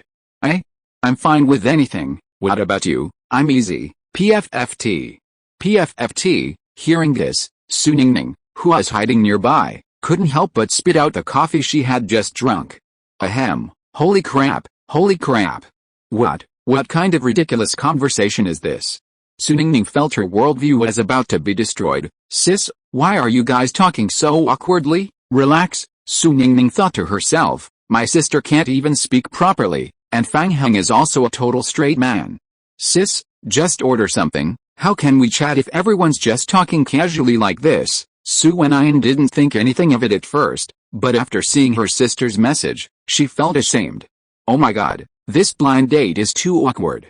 Chapter 63 An ambiguous atmosphere, a thrilling heartbeat. Sis, just order something. How can we chat if everyone's just going around in circles like this? Su Wenyan hadn't thought much of it at first, but after reading her sister's message, she felt incredibly embarrassed.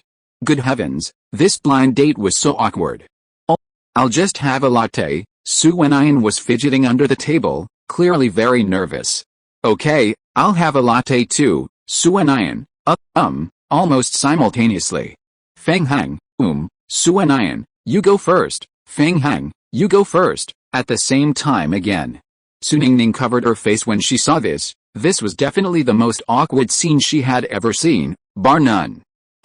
My mom said she knows your mom. Finally, unable to find any common ground, Fang Heng could only say this. It wasn't that Fang Heng was introverted, he was usually quite glib, but for some reason, he couldn't be glib or smooth this time. Is this some kind of logic? There's always someone who can make a scumbag stop being a scumbag. Yet, my mom also told me that Aunt Shin is her high school classmate, and they used to be best friends, and just like that, the two people, who weren't familiar with each other, started chatting about this topic. This really made one wonder if this was a blind date. If it was, why were they discussing this kind of topic? Shouldn't they be asking about houses, cars, and savings? Why were they acting like they were having their first time having sex? Fang Heng glanced at his watch, thinking it was about time, and said directly, Wenyan, can I call you that? Yes, of course, Su Wenyan blurted out. What others didn't know was that when she first heard Fang Heng call her Wenyan, she felt a tremor run through her body, like she'd been electrocuted. My mom bought us 2 movie tickets, saying we should go see a movie together. Sure, the movie's about to start, let's go. Su Wenyan wasn't surprised at all and readily agreed, clearly already knowing about the tickets. After leaving the coffee shop, Fang Heng and Su Wenyan went straight into the movie theater. As soon as they entered, Fang Heng felt something was off. Why are all the moviegoers couples? It wasn't that there weren't couples at the movies, but this time there were just so many. So many. If Su Wenyan hadn't been there, Fang Heng probably wouldn't have dared to go any further. He'd probably have been stared at by strange looks at the door. Shen Yulan had booked them 2 seats in the middle towards the back, offering the best viewing experience. Fang Heng and Su Wenyan sat down close together. Honey, thank you for queuing so long for the tickets. This is the hottest romance movie of the year, so many couples want to see it. They overheard a couple in front of them talking intimately. A romance movie, PFFT, Fang Heng instantly understood. It was a romance movie. So that's why there's so much PDA in this movie. It's the PDA production season. Fang Heng subconsciously scanned the entire theater. Holy crap. Everyone was a couple. Fang Heng suddenly felt like he was suffocating from the PDA. Oh, darling, hug me. I want you to feed me. I love holding your hand, just holding it. He. The surrounding area was filled with the sounds of couples flirting. For some reason, Fang Heng felt a little creeped out when he heard these words. Maybe he wasn't at the right level yet. Just as Fang Heng was about to look away, he suddenly passed by Su Wenyan. At that moment, Su Wenyan was also looking at Fang Heng, and their eyes met. The atmosphere in the movie theater was already very suitable, and since their seats were next to each other, the two of them were very close at this moment. The sounds of other couples whining and cooing around them could be heard, seemingly adding fuel to the fire. Quietly, the two stared at each other for a few seconds, then, awkwardly laughed, and everyone else sheepishly looked away. Damn, the atmosphere team worked so hard, and this is it. Can you guys try a little harder? Thankfully, the movie started soon, and the two relaxed a bit. Fang Heng let out a long sigh of relief. You're so patient, even working on the mecha wasn't this difficult. Fang Heng was quite helpless. This blind date arranged by his mother had left him completely bewildered. Su Wenyan, sitting next to him, felt the same way. Although she was 2 years older than Fang Heng, she had always been outstanding and had never been in a relationship. If she had, it was only now, and she was only just beginning to experience romantic feelings. Gradually, the movie was getting into its main part, but Fang Heng couldn't concentrate. Watching the male and female leads in the movie, the scene was uncut and crystal clear. Fang Heng couldn't help but sigh inwardly. This really is a romance film. This is a bit too much, isn't it? Just then, Fang Heng suddenly heard a pop sound. He looked in the direction of the sound. Holy crap. How could you do this? This is a public place. There are several infrared high-definition cameras watching. Can't you be a little more discreet? Fang Heng inadvertently discovered that a couple below him were actually kissing openly and brazenly. Damn it, kissing is fine, but why did you have to make a sound? PFFT. Fang Heng felt like he was about to break down on the spot. This really wasn't a place for someone of his age. The world is going to the dogs. How could they be so unrestrained, in broad daylight? They're so blatantly abusing their love. Su Wenyan next to him was also curious about what Fang Heng was looking at, and looked down. This. How could they do this? They're kissing passionately in front of so many people. And for so long, Su Wenyan's flawless skin instantly turned red. But her eyes didn't leave. Her curiosity compelled her to continue watching. As she watched, Su Wenyan couldn't help but ask herself, what does kissing feel like? They seem to enjoy it. Chapter 64. Did she want to kiss me? It seems like that's how it always is in the movies. But Su Wenyan's eyes didn't leave. Her curiosity compelled her to continue watching. As she watched, Su Wenyan couldn't help but wonder, what does kissing feel like? They seem to enjoy it. Her heart was already pounding. She subconsciously turned her head and glanced at Fang Heng. Thump. Su Wenyan's face flushed even more, because Fang Heng was also looking at her, feeling a little hot. Su Wenyan immediately turned her head away, pretending to be very focused on the movie. Seeing this, Fang Heng just smiled awkwardly. After all, she was a girl. At this moment, the male and female leads in the movie were also being intimate. They embraced passionately, their eyes full of tenderness. After several attempts to politely decline, they had already gone to the bedroom. The atmosphere immediately became subtle. Many couples even pretended to imitate them. Perhaps this was the fun of watching romantic movies with their partners. Was it for learning? This Seeing this, Su Wenyan's face turned even redder, feeling a burning sensation. Although such scenes were common in soap operas, and Su Wenyan had seen many before, she hadn't paid much attention to them. But this was different. Fang Heng was right next to her, and today happened to be their blind date. At this moment, the distance between Fang Heng and her was less than 20 centimeters. Su Wenyan could even faintly smell the masculine scent emanating from him. Fang Heng was also watching this scene seriously for the first time, and felt slightly embarrassed. He decided to pretend he didn't see it. If you don't feel embarrassed, then it's others who are embarrassed. Fortunately, the later scenes weren't so ambiguous, they were just everyday scenes between the male and female leads. Although not ambiguous, they were very sweet. Super sweet, even a single guy like Fang Heng was almost overwhelmed by the sweetness. Although the atmosphere between the two was a little awkward, time passed quickly. Before they knew it, the movie had ended.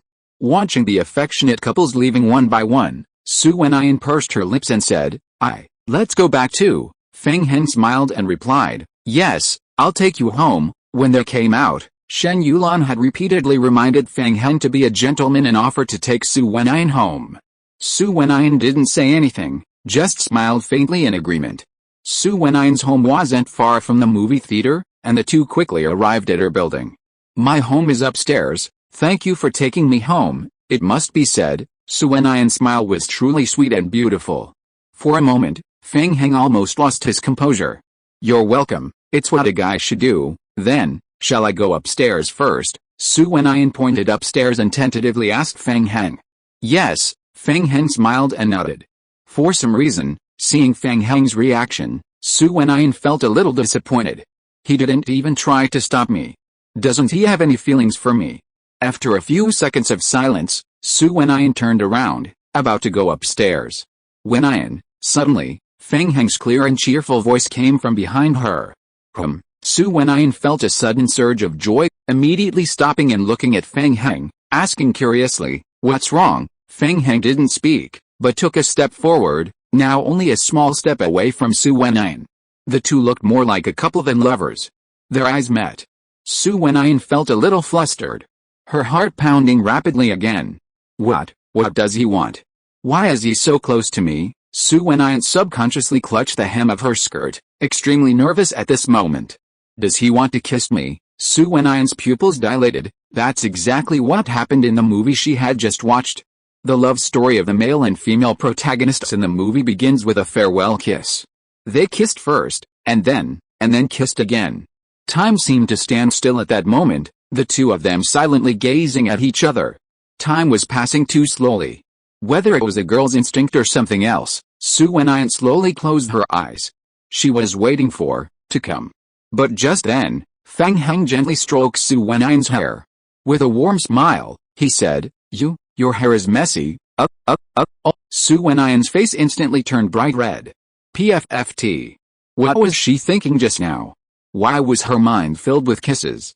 Wake up, Su Wenyan, when did you become so decadent?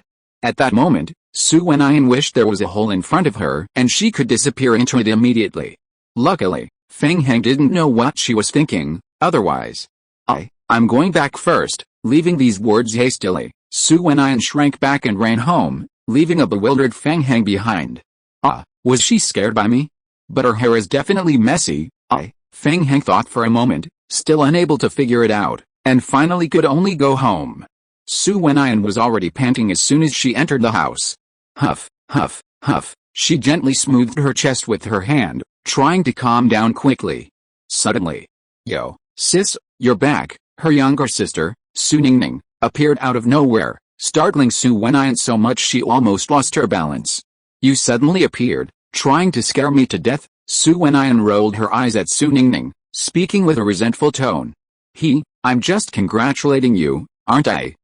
Sis, I didn't expect Fang Heng to be so perceptive." As she spoke, Su Ningning's eyes never left Su Wenyan. How perceptive? Su Wenyan pouted. Her younger sister always said strange things.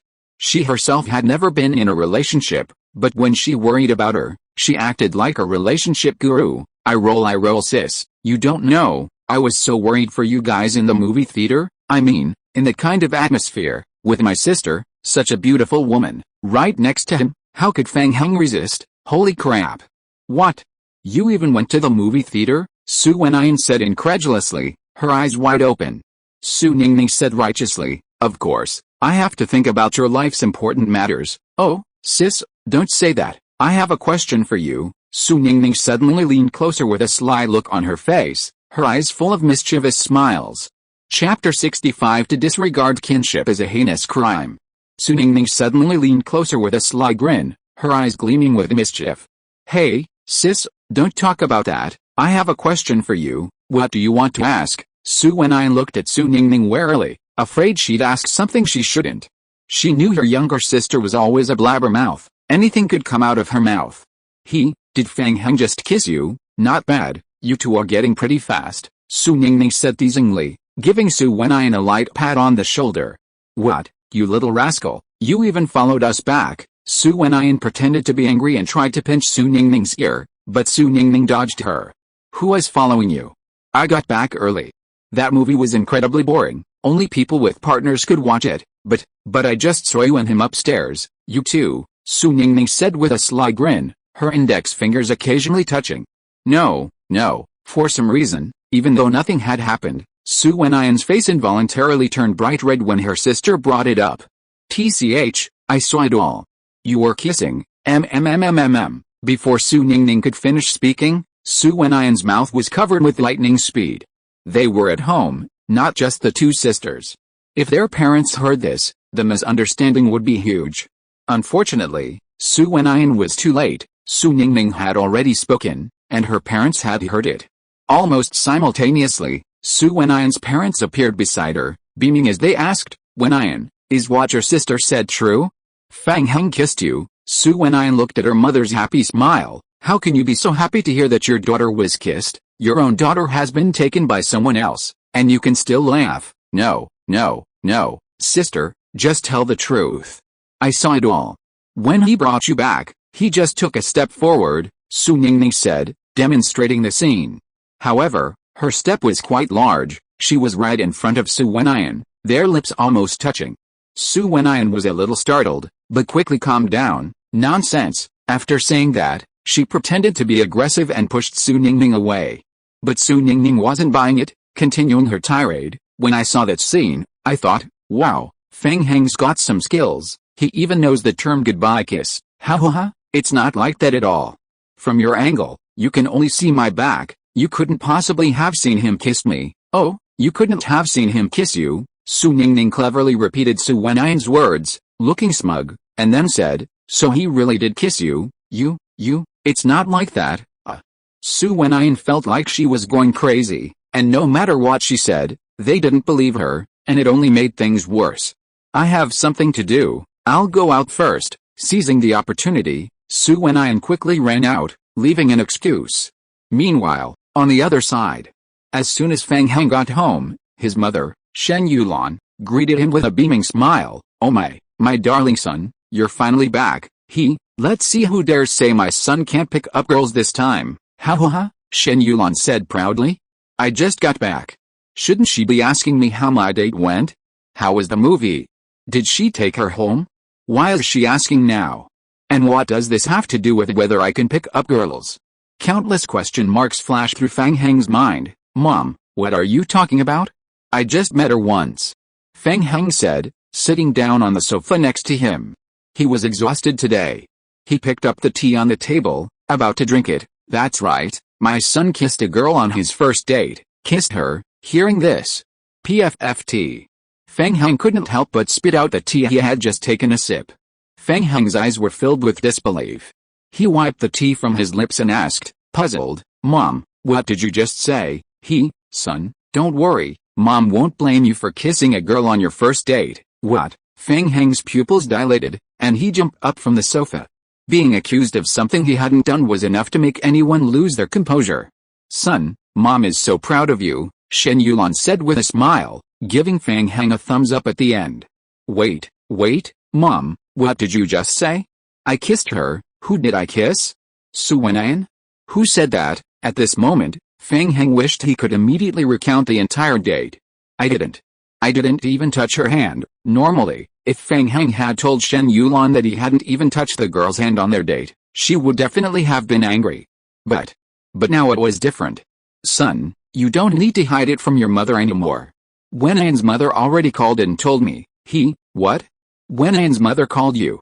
But I really didn't. Nonsense. Absolutely nonsense. Fang Heng, how have I always taught you? A real man should be responsible for his actions. So what if you kissed her? You kissed her, so what? What's wrong with admitting it? At this moment, Shen Yulan was a little angry. She didn't expect Fang Heng to be so irresponsible. But I really didn't. How can I admit it if I didn't do it, Mom? There must have been some misunderstanding. For a moment, Fang Heng was speechless. At this moment, he felt that even jumping into the bathtub wouldn't wash him clean. Damn it. If he had known it would end like this, he should have mustered up the courage to kiss her when they parted. Why not kiss her now? Now he's being accused of kissing her. This is a huge loss. Chapter 66 Latest Research Findings. The high-energy laser cannon makes its grand debut. During the Spring Festival, every household is decorated with lanterns and colorful decorations, creating a lively and festive atmosphere. Even neighbors who are usually busy with farm work can enjoy themselves now, relaxing at home after meals or playing with firecrackers with their children. Amidst the crackling of firecrackers, the old year departs, and the warm spring breeze brings new life. At this time, the sun shines brightly on every door and window, and new peachwood charms replace the old. But this is also the busiest time for Fang Heng. He locks himself in the factory all day, rarely venturing out except for meal times. Uncle, Fang Jing looked into the distance and immediately beamed with joy. Oh, Mingyao's here. What can I say about you, you silly girl? I'm here, and you brought so many things. Fang Jing smiled as he accepted the gifts, scolding her playfully. I'm here to visit you, Uncle. Happy New Year, Uncle. In front of Fang Jing, Zhou Mingyao showed no airs of a female CEO whatsoever. She was incredibly warm and welcoming. All right, come in and sit down. Don't stay outside. Fang Jing invited Zhou Mingyao inside, then continued, Oh, Mingyao, you've really had a long journey. It's such a long way from Kyoto, and look, it's almost dark. Indeed, in winter, the days are short and the nights are long, and during the Lunar New Year period, night falls quickly. Old Fang, who's here? Shen Yulan was cooking dinner in the kitchen, but after hearing the commotion outside, she couldn't help but come out to take a look. As soon as she stepped into the living room, she saw a fair-skinned, beautiful young woman dressed elegantly. That appearance, that temperament, wow, she was in no way inferior to Su Wenyan. Su Wenyan was the quiet, sweet type, while this woman was a stunning beauty who could be both sweet and sophisticated. This is, if it weren't for a Fang Jing's enthusiastic greeting, Shen Yulan would have thought the young woman had come to the wrong place. Oh, this is Fang Heng's girlfriend, Zhou Mingyao. We can just call her Mingyao? Fang Jing was now quite familiar with Zhou Mingyao's name. What, she's Fang Heng's girlfriend? Shen Yulan's eyes widened, clearly finding this hard to accept. Oh, being questioned like this by Shen Yulan, Zhou Mingyao also felt embarrassed and quite uncomfortable. Fang Jing seemed to sense Zhou Mingyao's unease and immediately stepped forward to call Shen Yulan to a corner. Fang Jing said softly, Why are you so loud? You're going to scare this young lady, with a slightly reproachful tone. But what's going on? You said she's our son's girlfriend. Why don't I know anything about her? Of course you don't know, Fang Jing said matter-of-factly. What did you say? Shen Yulan gave him a warning look, and Fang Jing instantly stopped being so arrogant. Actually, I only found out recently. Back then, it was when she came to see Fang Heng that I found out. You weren't there, so of course I didn't know. Shen Yulan, then you didn't tell me later. Oh dear, later. I don't remember later, do I? Fang Jing, seeing that things weren't quite right, immediately turned to Zhou Mingyao and said in a pretentious manner, Hey, Mingyao, why are you still standing? Sit down wherever you like, make yourself at home. Ha. Shen Yulan was inwardly shocked. So, Fang Heng has a girlfriend. He's not single. Shen Yulan laughed as she thought about it. That brat, no wonder he wouldn't go on that blind date I asked him to last time, so he's secretly hiding such a beautiful girlfriend. Shen Yulan really liked Zhou Mingyao more and more now. Wait a minute, didn't you say Fang Heng kissed Wenyan last time? Maybe it was just young people joking around. Thinking of this, Shen Yulan decided she would stop worrying about Fang Heng finding a girlfriend. That rascal was usually so quiet, But now he'd suddenly become so charming. No wonder he's my son, Shen Yulan's son, he's got such great charm, Shen Yulan muttered to herself, then went up to greet Zhou Mingao with a big smile. Uncle and Auntie, where is Fang Heng? Isn't he home? Oh. Fang Jing and Shen Yulan exchanged a smile, both agreeing that this little girl was eager to see Fang Heng. They had been through the same thing before, so they instantly understood Zhou Mingao's little thoughts. After all, 4 lovers, a day apart feels like 3 autumns, let alone the 2 of them, who hadn't seen each other for quite a while. Fang Heng is still at the factory, isn't he? He's been locking himself there lately, I wonder what he's up to, that brat, Fang Jing muttered, then continued, Mingao, don't worry, I'll go get him. He was about to get up when Zhou Mingao quickly stopped him.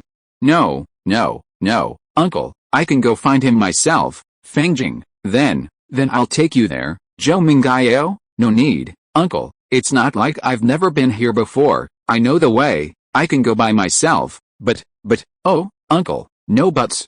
Didn't you just tell me to make myself at home? There's no need to be so polite at home, Zhou Mingao smiled and said, Uncle and Aunt, I'll go now. With that, Zhou Mingao walked out the door and headed towards Fang Heng's factory. At this moment, Fang Heng was engrossed in assembling parts. His long-awaited high-energy laser cannon was finally nearing completion. He could have finished developing it much earlier, but various issues had delayed it until today. Click, with a mechanical turning sound, a huge weight lifted from Fang Heng's shoulders. Finally finished this thing, done, call it a day. Looking at the fruits of his labor, Fang Heng dusted off his hands and beamed. Fang Heng, are you there? Just as Fang Heng was feeling excited, a gentle yet resonant voice came from behind him. That voice seems a little familiar. Fang Heng instinctively turned around and saw Zhou Mingao. It's you, why are you here? This was clearly unexpected. Just came to see you, is that not allowed? Zhou Mingao pouted unconsciously.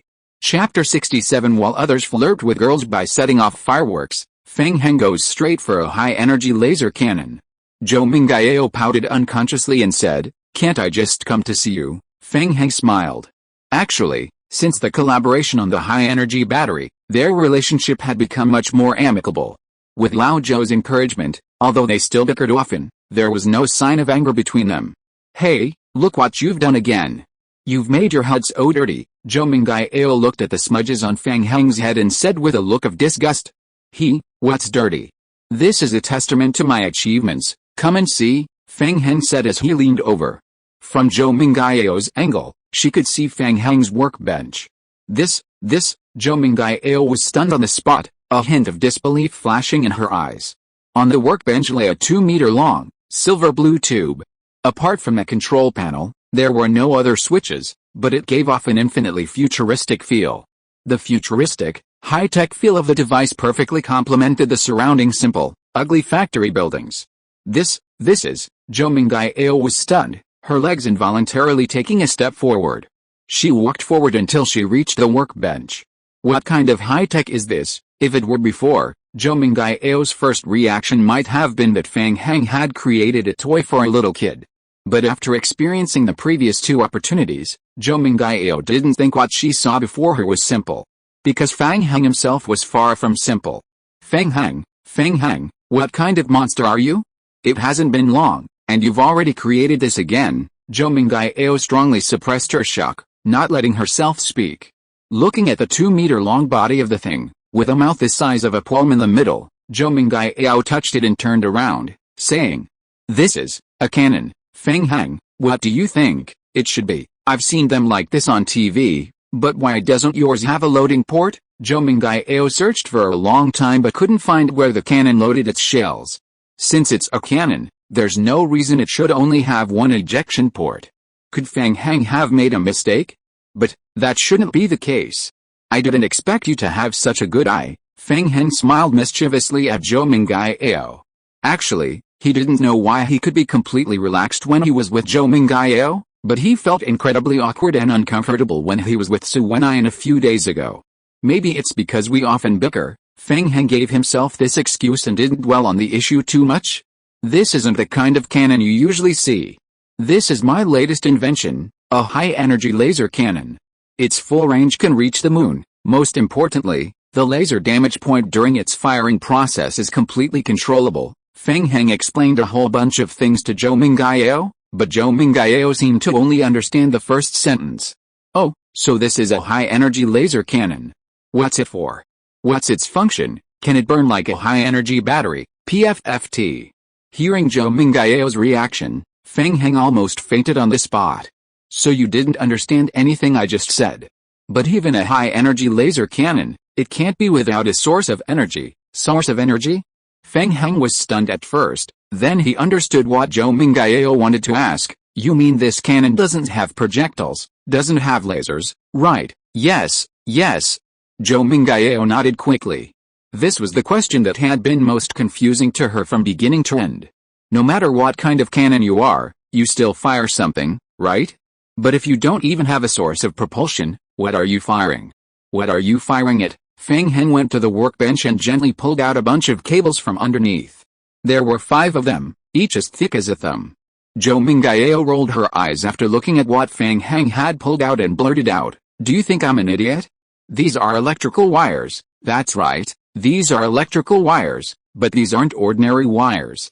These are the cables connecting this laser reactor. The source of propulsion you mentioned is supplied to the cannon barrel itself by these cables." While listening to Fang Heng, Zhou Mingyao looked inside the cables. Holy crap! Holy crap! Underneath the workbench was a sphere completely sealed with reinforced concrete. Directly above the sphere were the 5 cables that Fang Heng had just pulled out. What was most striking was that faint glimmers of light could be seen occasionally from inside the sphere. These glimmers were like shooting stars, fleeting yet exceptionally bright. Don't underestimate this sphere. The starting and firing sources for that high-energy laser cannon on top both come from here. You could say the core focus of this project is researching this spherical reactor. Glug glug. Zhou Mingyao was completely stunned and didn't know what to say. Although she was Professor Zhou's granddaughter, she had loved business and management since childhood and knew very little about scientific research. Not to mention her, even if Professor Zhou were here, he would probably be the one who couldn't stand still right now. Seeing Zhou Mingyao's expression, Fang Heng didn't say anything more to her. The two of them could only chat idly for a while. Bang bang clap clap, bang bang clap clap, bang bang clap clap. It was the beginning of the new year, and every evening was bustling with activity. In that instant, countless colorful and beautiful fireworks burst forth in the sky. Absolutely stunning.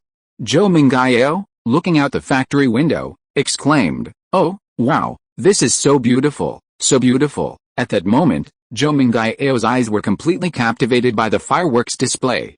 She loved watching and setting off fireworks, but, with the changing times, she hadn't really appreciated fireworks in all her years in Kyoto, let alone set them off herself. "Is it beautiful?" "Yes, it's beautiful, beautiful." Facing Fang Heng's question, Zhou Mingyao didn't even turn her head, her gaze fixed on the sky. "Come on, come here, let's have some fireworks too." Fang Heng suddenly pulled Zhou Mingyao over. "Hey, what are you doing? Why did you drag me to your workbench? Do you want to?" Zhou Mingyao immediately covered her mouth, unable to continue. Chapter 68, Millions witness the laser blossom, multiple forum servers crash.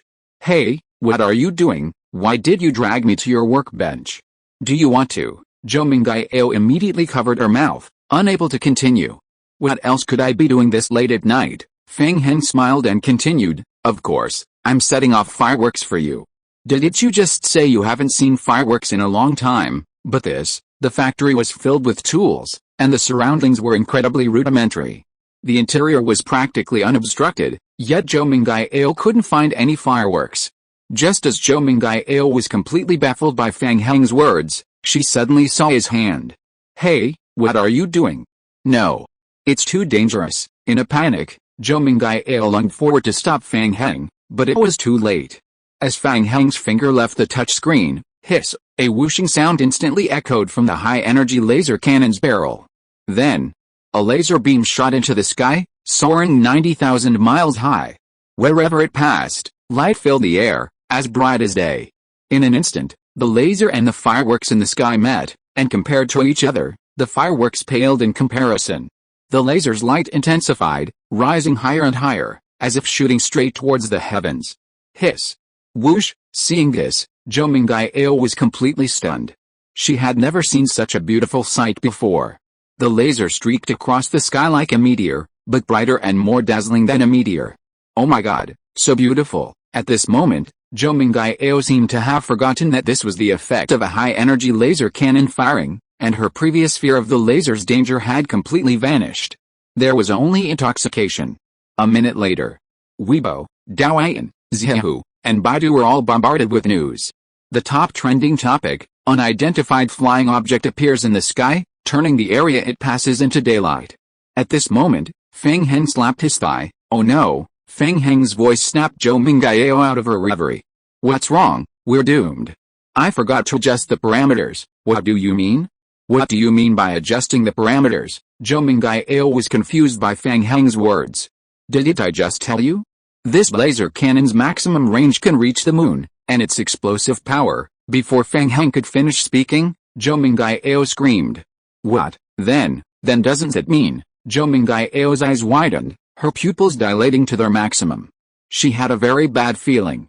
If their unintentional actions had destroyed the moon, then they would be. Seeing Zhou Mingyao's panicked state, Fang Heng smiled and explained, don't worry, we weren't using its maximum power just now, it won't cause any harm to the outside world, it's just, he paused, feeling a little embarrassed by his words.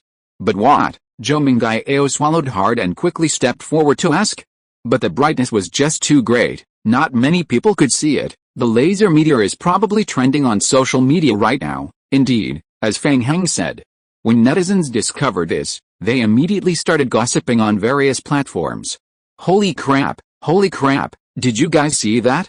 A super strong white band of focused light, it looked like a meteor, oh, much brighter than a meteor. I'm an industrial engineering student, and based on my 40+ years of experience, that was definitely not an ordinary phenomenon.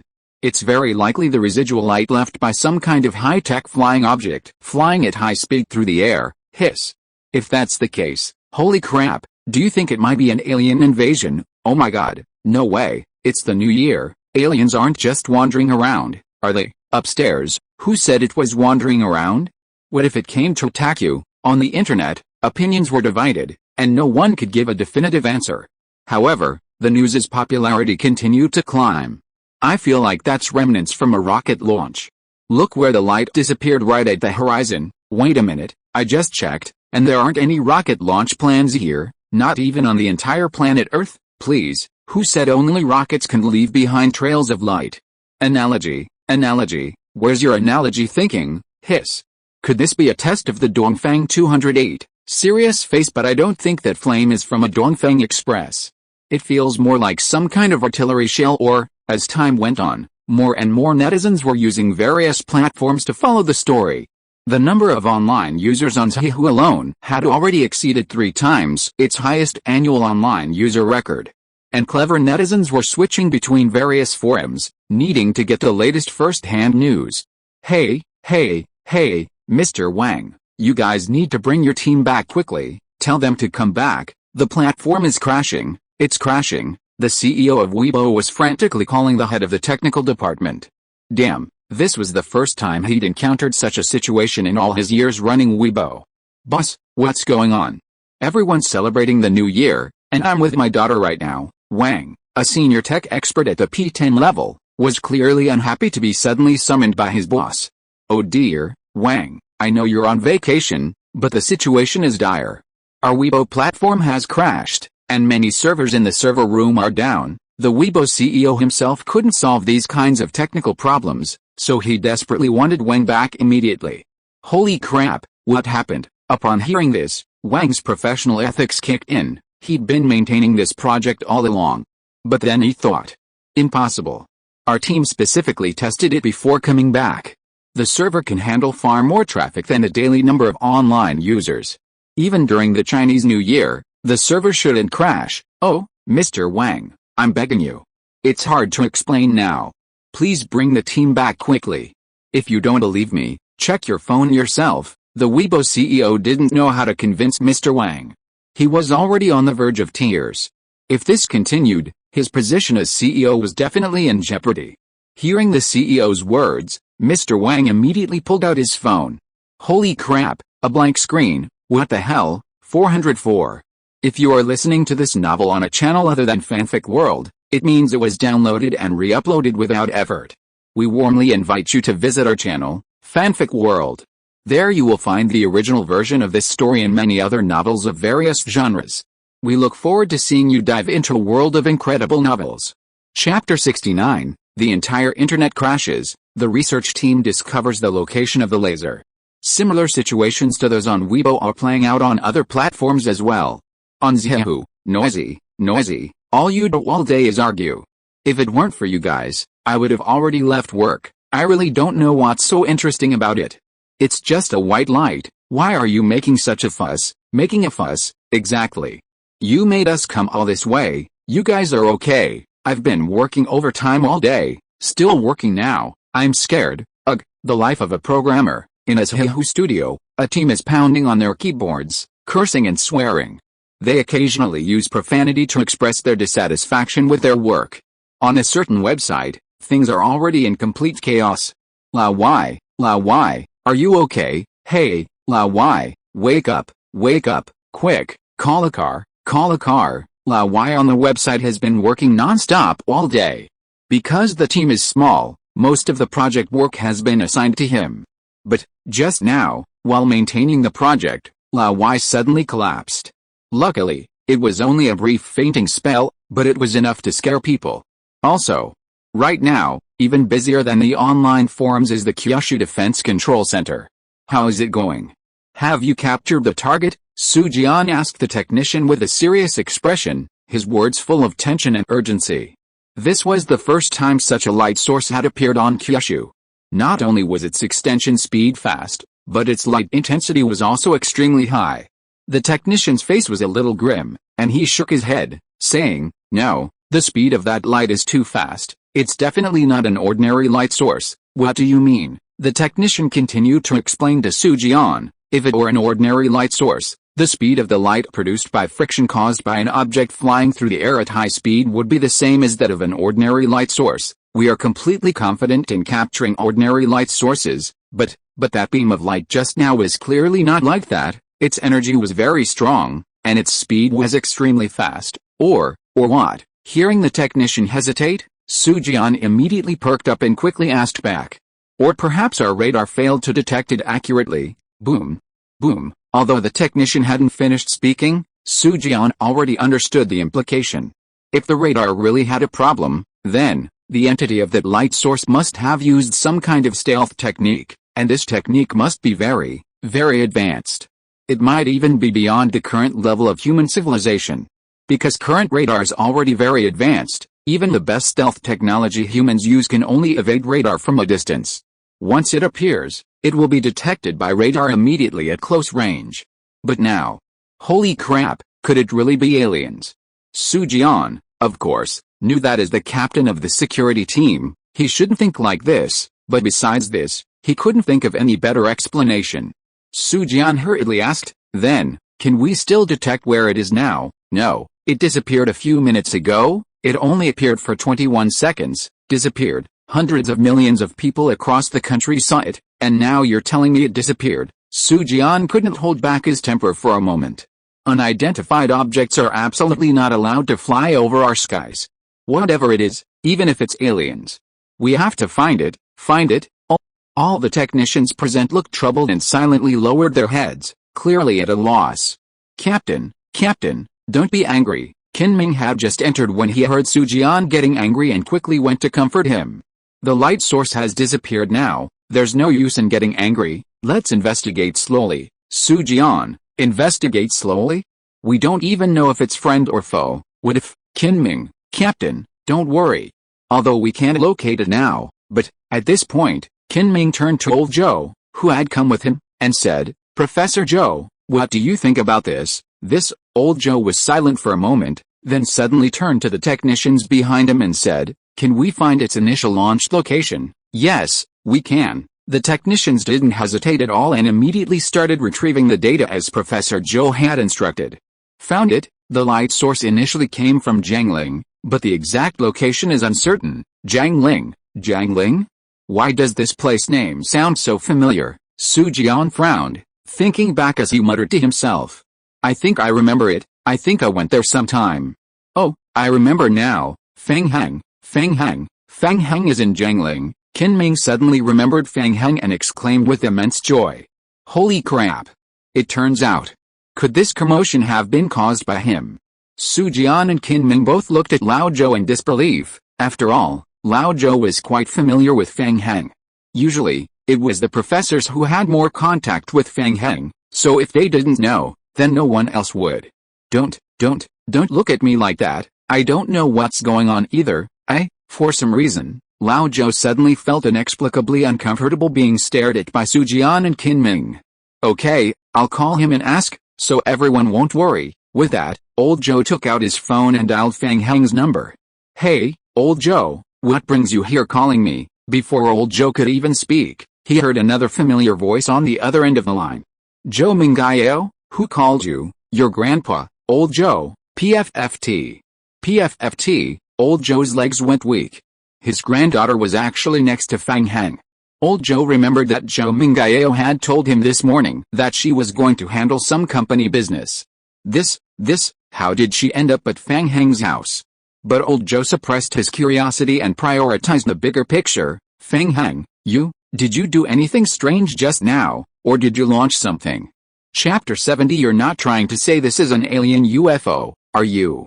But old Zhou suppressed his curiosity, prioritizing the bigger picture. Fang Heng, did you do anything strange just now, or rather, launched something? Launch what? Fang Heng asked back, then pretended to suddenly realize something. Oh, I just set off a firework for Mingyao. Old Zhou immediately frowned. A firework? Fang Heng, can you hurry up?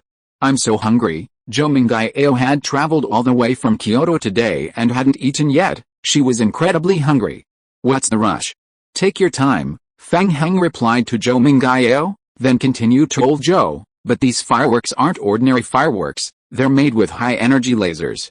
Nobody else has ever seen anything like them. HMPH, who said that? Fang Heng feigned innocence. Oh, old Zhou, you saw it in Kyoto too. More than that, damn it, the whole world saw it.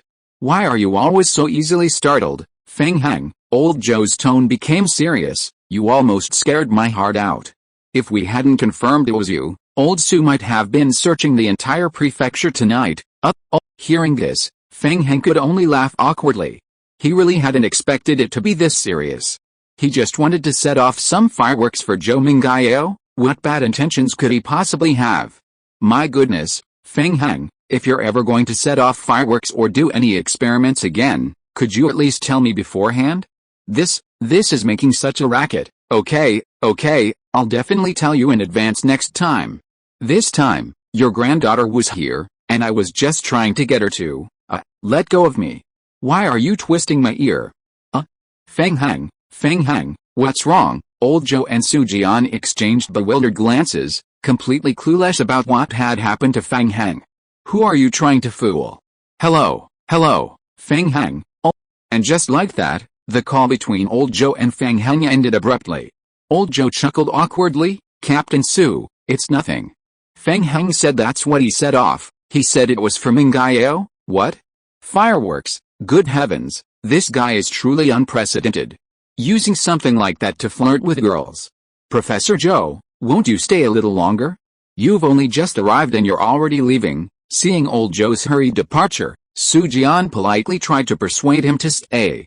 No, I still need to go back and discuss with old Zheng and the others how to learn Fang Heng's thing.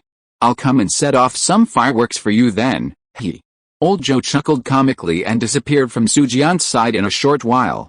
Su Jian and Qin Ming, two grown men, shuddered at these words.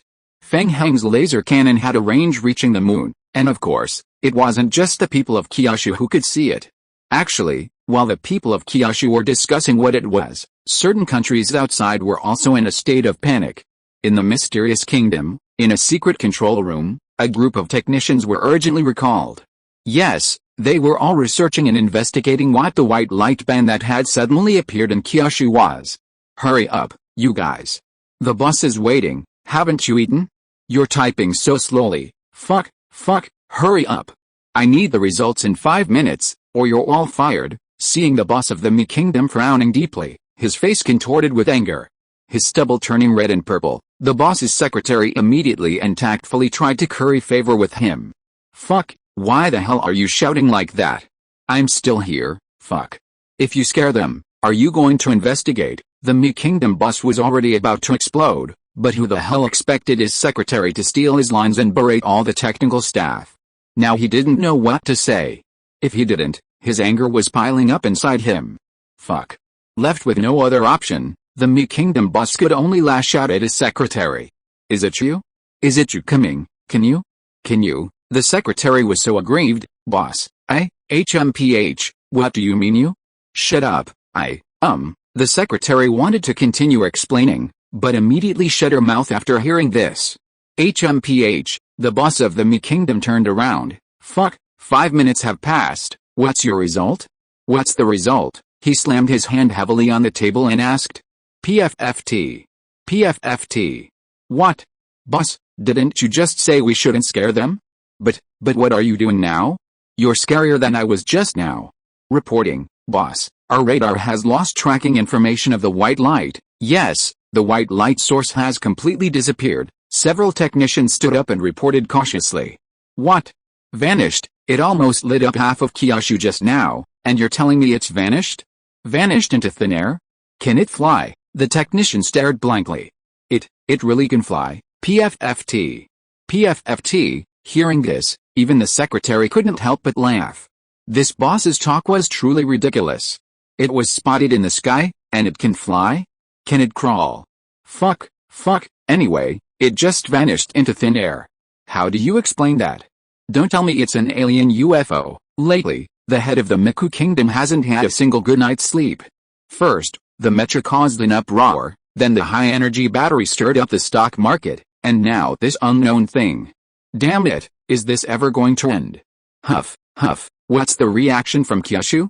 Or is there anything unusual? The head of the Lost Kingdom was so angry he could barely breathe, and could only slowly calm down. He was afraid that if this continued, he would have a stroke. This is nothing, and their activities are very secretive. We usually, the technician said nervously, prepared to be scolded on the spot. You, fuck, just then, another technician suddenly spoke up. Boss, please calm down, look at this is Kyushu, boom. Chapter 71 When you can choose your partner on Valentine's Day. Just then, another technician spoke up. Boss, calm down. Take a look at this is from Kyushu, boom. The technician pulled up a post on a certain Kyushu forum on the computer. The post read, I heard everyone just saw a white light band. The content was unremarkable, but what was unusual was the signature, Dongfang Express.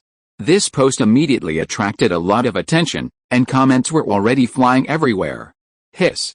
Could it be that today is the trial delivery day for Express? Damn, if that's really the case, then just looking at the white stripes tells me that this Express is definitely not simple. Maybe, one Express is actually a mushroom. Only my Dongfang Express could make such a commotion, ha. Anyway, it's really great to see Dongfang Express setting off such beautiful fireworks during the new year. The authorities haven't even spoken yet. How can you be so sure it's which Express? Maybe it's SF Express. Manual sarcasm. As they watched, the leader of the Mech Kingdom couldn't stand it anymore. This. If that's really the case, then, that's too terrifying. In just a few months, Kyushu has actually achieved such a breakthrough? From mechas to high-energy batteries, and now this unknown thing.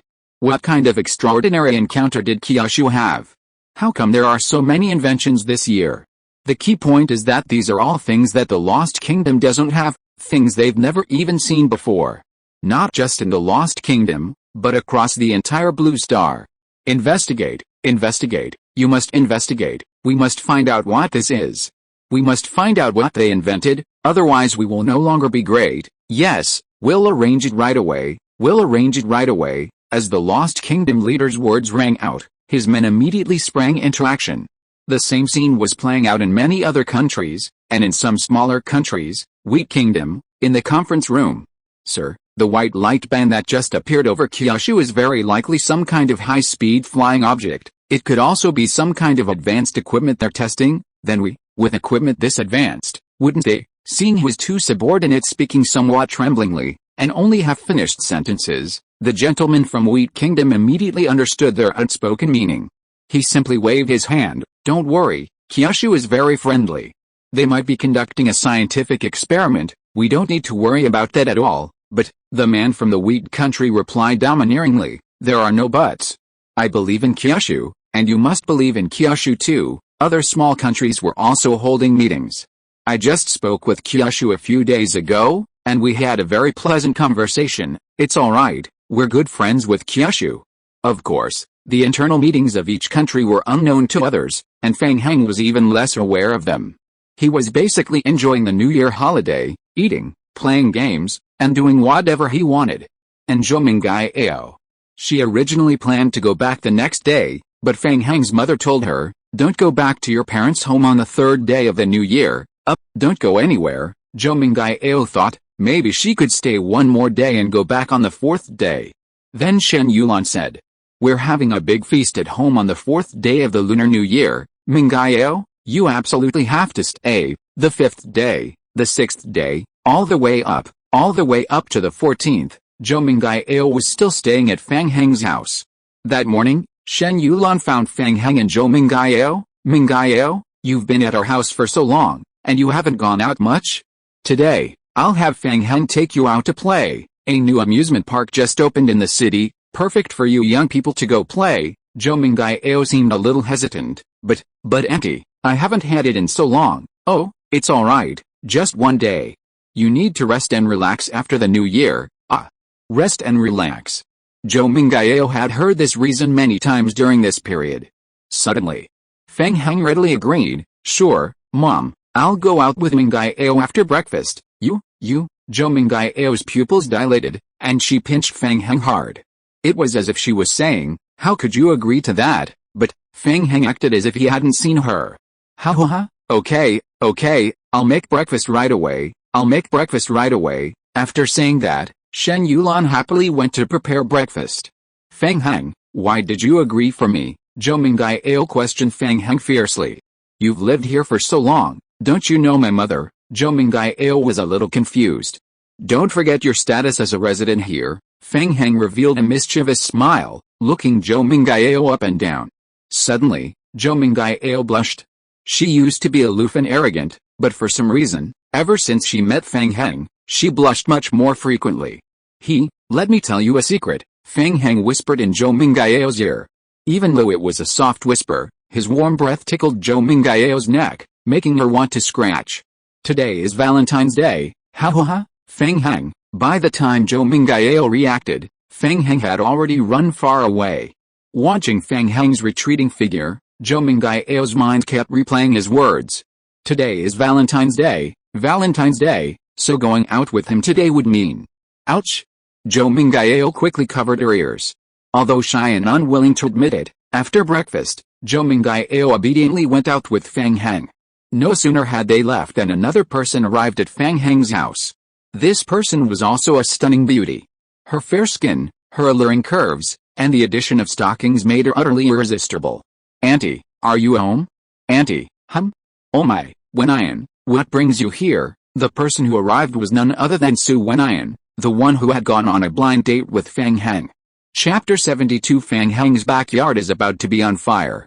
Su Wenyan called out from outside the door, Auntie, are you home? Auntie, Shen Yulan, Oh dear, Wenyan, what brings you here? Shen Yulan was completely surprised that it was Su Wenyan who had come. Hearing Shen Yulan ask why she had come, Su Wenyan's delicate face flushed slightly. It was a blush of embarrassment. Auntie, Su Wenyan stammered for a moment, then gritted her teeth and mustered her courage to say, Auntie, actually I came to see Fang Heng, but I don't know if he's home. As she spoke, Su Wenyan's eyes kept glancing towards Fang Heng's room, hoping to catch a glimpse of him. What, you said, who are you looking for? Shen Yulan inwardly screamed, this is terrible. Fang Heng, Auntie, isn't Fang Heng home? Seeing Shen Yulan's reaction, Su Wenyan was puzzled, even her gaze towards Shen Yulan changed slightly. No, he's not, holy crap. Wenyan, why did you come at this time?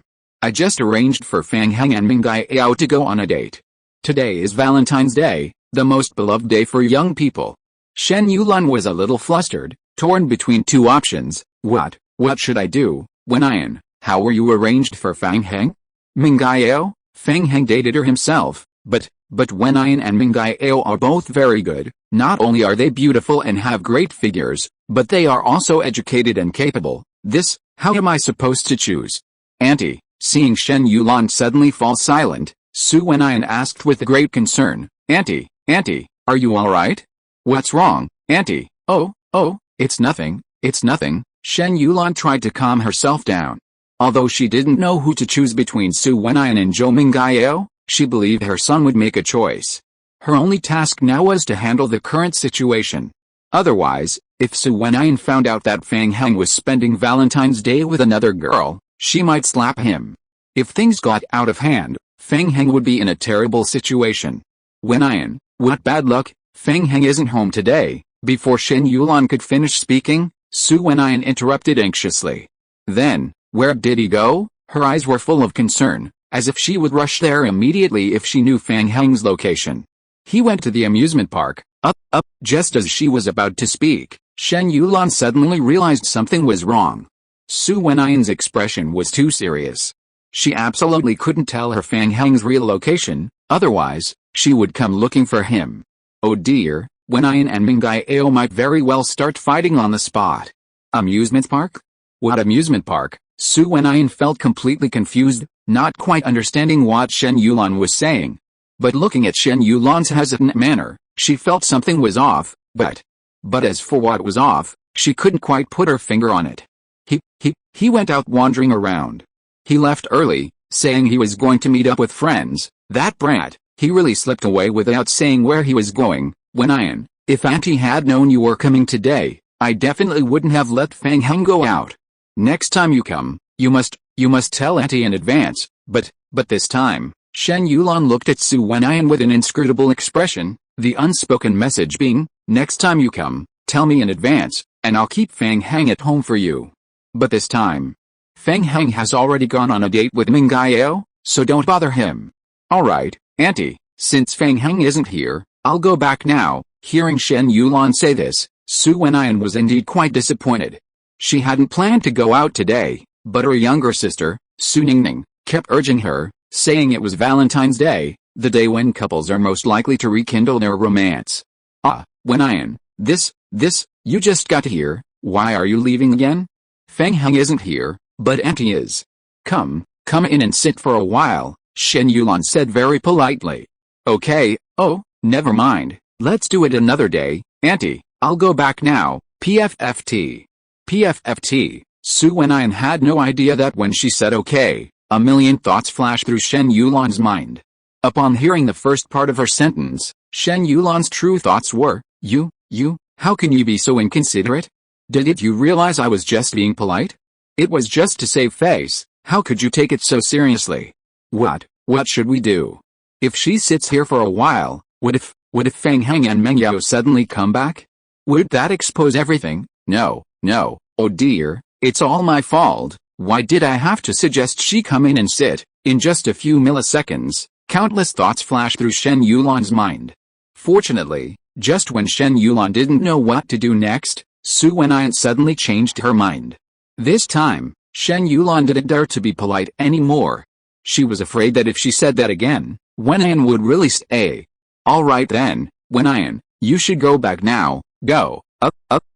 Looking at Su Wenyan's strange look, Shen Yulan knew she had said the wrong thing again. Go back first. She smiled awkwardly and tried to smooth things over. Okay, I'll go back now, goodbye Auntie. After saying that, Su Wenyan started to leave.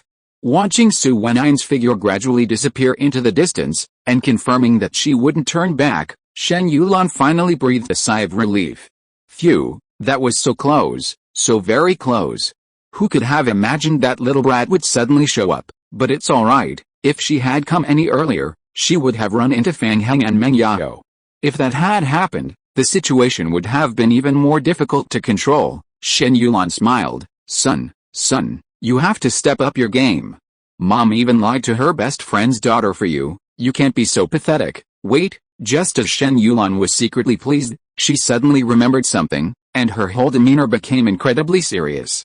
Why did Wen go in that direction? Oh no, that's the direction to the amusement park. Chapter 73, A Terrible Cook with a Huge Addiction.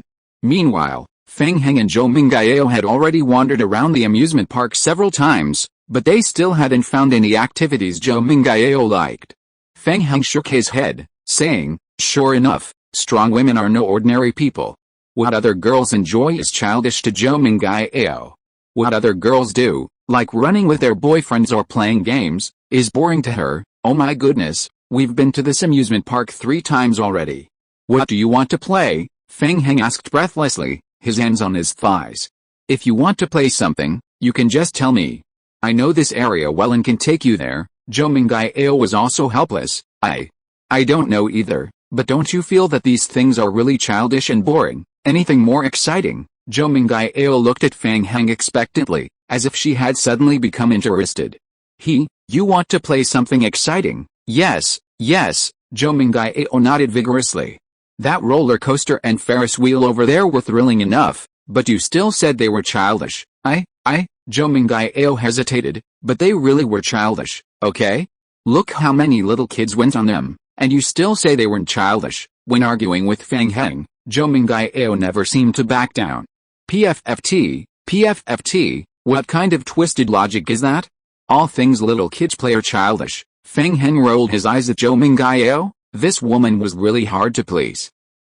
Holy crap, Fang Heng, I know where we should go and what we should do." Zhou Mingyao seemed to have seen something, and suddenly perked up.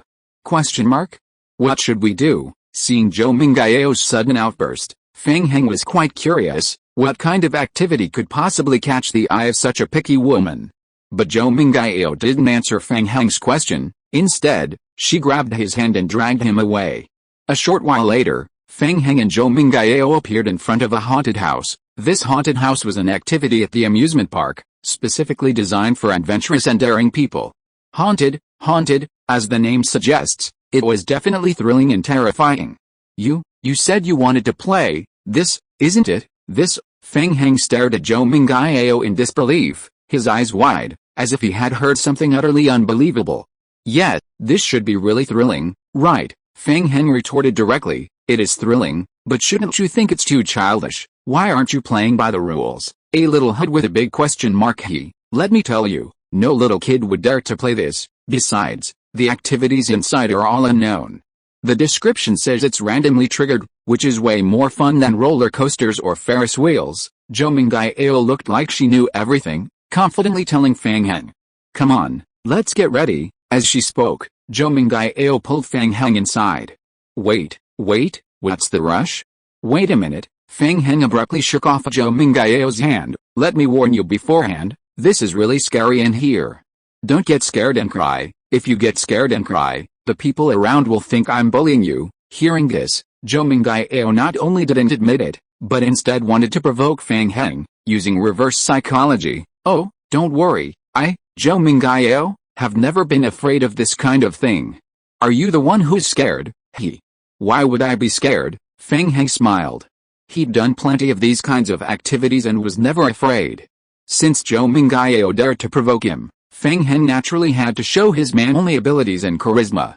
Otherwise, Zhou Mingyao would think he was incapable. "Let's go then, who's afraid of who?" 3 minutes later. Don't grab me. Zhou Mingyao ran out quickly, not caring about anything, not even Fang Heng. "Hey, don't mess with me, I'm Fang Heng." Fang Heng. It turned out that Zhou Mingyao had been frightened by something in the haunted house and ran out frantically. Seeing this, Fang Heng shook his head and naturally followed her out. "Are you alright? I told you it was really scary in there, but you didn't believe me. Now you should understand, Zhou Mingyao, just now there was a sudden sound. It was so scary. Yeah, let's try something else. This is too scary." Fang Heng was about to persuade Zhou Mingyao to give up, but at this moment, Zhou Mingyao seemed to have been fully revived, and all her energy suddenly returned. "Let's go, shall we try again?" PFFT. Holy crap, did I hear that right? You're going to try again? Damn it, Is this the classic case of someone who's bad at things but has a huge addiction? What's wrong? You're scared? Someone isn't scared, is they? Oh ho! Zhou Mingao approached Fang Heng, her large eyes scanning him up and down. Her words, her tone, were full of provocation. Full of mockery. Don't try that. If you're so tough, you go first. Don't be a coward. Who's afraid of who? Then let's go, let's go. Although Zhou Mingao's attitude was firm, she didn't take a single step forward. Honestly, she was genuinely frightened, but she didn't want to lose face in front of Fang Heng, so she resorted to verbal provocation. Just then, a very gentle and charming voice came from not far away. Fang Heng, over here. Who's calling? Who's calling me? Fang Heng was stunned at first, then looked in the direction of the voice. Holy crap! Holy crap! It was Su Wenyan. This was too. Seeing Fang Heng looking at her, Su Wenyan quickened her pace. But when she reached Fang Heng, her face suddenly turned serious. Or rather, she became extremely wary of Zhou Mingao, the girl next to Fang Heng. Fang Heng, who is she? Who is she? Zhou Mingao and Su Wenyan asked this question almost simultaneously. Chapter 74. The competition among women is about to erupt. Su Wenyan, Fang Heng, who is she? Zhou Mingao, who is she? The two said the same thing almost at the same time, their eyes instantly filled with vigilance. They stared at each other very warily. This, Fang Heng was stunned for a moment, feeling somewhat at a loss. This. Wenyan, you, how come, why are you here? But Su Wenyan didn't answer his question, instead pretending to be fierce. You haven't told me who she is yet, Su Wenyan said, pointing a finger at Zhou Mingao. Fang Heng, who is she? Do you know her? Zhou Mingao frowned and asked Fang Heng directly. For some reason, she always felt a vague sense of insecurity when she saw Su Wenyan. Let me introduce you, this is Zhou Mingao, she is the granddaughter of a friend of mine, Fang Heng said, looking at Zhou Mingao as he introduced her. But Su Wenyan wasn't buying it. Your friend's granddaughter? Your friend is so young, where would he get a granddaughter? PFFT. PFFT, a miscalculation. Fang Heng had forgotten that old Zhou was much older than him, given how well he usually got along with him. Now, he had no choice but to bite the bullet. He introduced Su Wenyan to Zhou Mingao, saying, this is the blind date my mother found for me. Hearing this, Su Wenyan's anger subsided slightly, but she still felt very uncomfortable. What, you actually went on a blind date? Zhou Mingao's eyes widened, staring at Fang Heng in disbelief. You, at this point, Su Wenyan couldn't stand it anymore. She had thought that by taking the initiative, she could finally settle things with Fang Heng. But unexpectedly, a Cheng Yaojin appeared out of nowhere. Fang Heng, we've been on dates, shouldn't you explain why she's here? Fang Heng felt completely overwhelmed. Oh my god, what should he do? Just as Fang Heng was at a loss, caught in a dilemma, Zhou Mingao seemed to see through the whole situation. She smiled sweetly and said gently, hello there, I'm Fang Heng's girlfriend, PFFT. PFFT, hearing this, Fang Heng almost threw up all the water he drank last night. Holy crap, Zhou Mingao, are you trying to cause trouble? What's going on? Don't you know, you really know how to rub salt in the wound. Adding fuel to the fire, huh? In that instant, 1,000 curses flashed through Fang Heng's mind. Su Wenyan's eyes almost popped out of their sockets. She felt like she'd been instantly hit with 1,000 points of damage. Since you already have a girlfriend, why did you come to this blind date with me, scumbag? In a fit of anger, Su Wenyan's hand was already near Fang Heng's face, but at the last moment, he held back and didn't slap him. Wenyan, let me explain, it's not like what she said. She's really just my friend's granddaughter. She only came on the second day of the Lunar New Year. What? She came on the second day of the Lunar New Year? You two have been spending so much time together, humph. After saying that, Su Wenyan didn't care what Fang Heng said next. She turned around and prepared to leave. Watching Su Wenyan leave so quickly, Fang Heng's mind was in complete turmoil for some reason. Hey, it's all your fault. Can't you talk properly? Now you've made her leave. After leaving these words, Fang Heng quickly chased after Su Wenyan in the direction she had gone. Zhou Mingao thought to herself, HMPH, I don't care. You personally admitted before that I was your girlfriend. Since you said that, you have to take responsibility for me. Did I make her leave? That's good. Thinking this, Zhou Mingao quickly chased after him. She couldn't allow Fang Heng and Zhou Mingao to be alone together. If sparks flew, she'd really lose her boyfriend who was almost in her grasp. Around noon. Hey, Fang Heng, why are you back so early? Shen Yulan saw Fang Heng enter first and asked with concern. But she froze halfway through her sentence. Not because of anything else, but because she saw two people standing behind Fang Heng, Su Wenyan and Zhou Mingao. The two stood on either side of Fang Heng, neither looking at the other with disdain. Seeing this lineup, Shen Yulan could easily guess what had just happened. Damn, what a coincidence. Both of them were sitting here, what are we going to do later? She had already sensed the trouble this morning. How come now? Without a word, Shen Yulan immediately pulled Fang Heng aside and scolded him. Fang Heng, how could you bring both of them back at the same time? What if they start fighting later? Fang Heng looked helpless. Don't worry, they won't fight anymore. Shen Yulan didn't understand why Fang Heng was so sure. How do you know? Because they already fought. Fang Heng subconsciously touched his ears, and Shen Yulan then noticed that Fang Heng's ears were already bright red. Hiss, Shen Yulan gasped. It seemed these two daughters-in-law were no pushovers. Come, since you're back, let's eat first. Shen Yulan forced a smile and said very warmly. Now, all she could do was try to change the subject. They had just sat down. Fang Heng, I want that chicken leg over there. Zhou Mingao didn't pick up her chopsticks herself, but instead spoke to Fang Heng. This. Shen Yulan, Fang Heng, hurry up and get it for Mingao. Fang Heng was about to refuse, but seeing Shen Yulan's gaze, he could only silently comply. Fang Heng, I want one too. Just as Fang Heng picked up the chicken leg, Su Wenyan's voice rang out from his right. Okay, I'll get you one later. Su Wenyan, no, I want this one. Zhou Mingao, no, this is mine, I can't give it to her. Why? I'm his girlfriend, I'm his boyfriend. PFFT. Help. Fang Heng felt a wave of helplessness. If the other person wasn't a girl, Fang Heng would definitely have given her a piece of his mind. These two are too much of a torment here. If this continues, Fang Heng feels like he's going crazy. Chapter 75, Solving the long-standing secret of the hidden ditch. Fang Heng's duty is unavoidable. Over the next 2 days, Fang Heng witnessed firsthand the struggles of being caught between two girls. Sigh, it seems not everyone can be a scumbag. Being a scumbag isn't easy. On the Lantern Festival, Wang Bing, representing Dahua TV, invited Fang Heng to insert a new segment into the first lesson of the new semester. After much deliberation, unsure what to make, Fang Heng decided to create something for students. To spark the interest of Kyushu students in science and technology and their exploration of scientific research, he conducted a live lesson on mecha theory. The entire Kyushu region was in an uproar.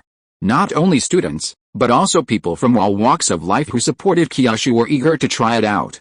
Afterwards, Fang Heng developed a learning website called Huazhi Mecha, where he uploaded numerous courseware materials and video tutorials on mecha manufacturing.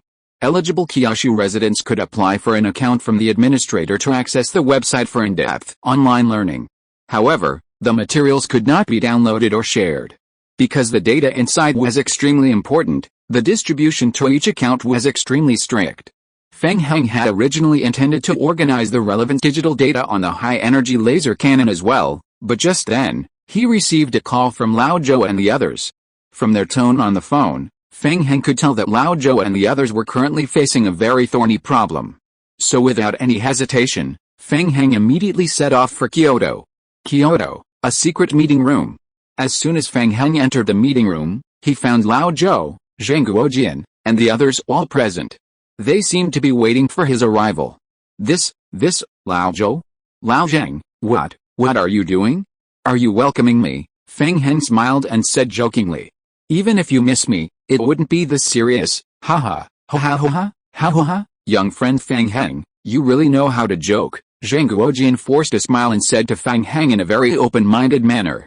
Please sit down quickly. As soon as Fang Heng sat down, Zheng Guojian turned on the screen in front of him. It showed a huge crack, with no food around it. Is this photo from some desert? Fang Heng was puzzled, not understanding why they showed him this photo right away. He couldn't see anything special about it. Zheng Guojian glanced at team leader Wang, and after receiving the clan leader's approval, began to slowly begin his explanation. Young friend Fang Heng, oh, no, Professor Fang, Chief Engineer of the Kyushu Research Mecha, we need to discuss a very important issue with you, and this issue involves a very wide range of aspects. It concerns the present and the future, so please be mentally prepared. Zhang Guojian suddenly became so formal and serious that Fang Heng was taken aback, feeling somewhat uncomfortable. However, he had prepared himself mentally before coming. After all, Zhang Guojian and the others were so eager to invite him back to Kyoto, it couldn't be a small matter.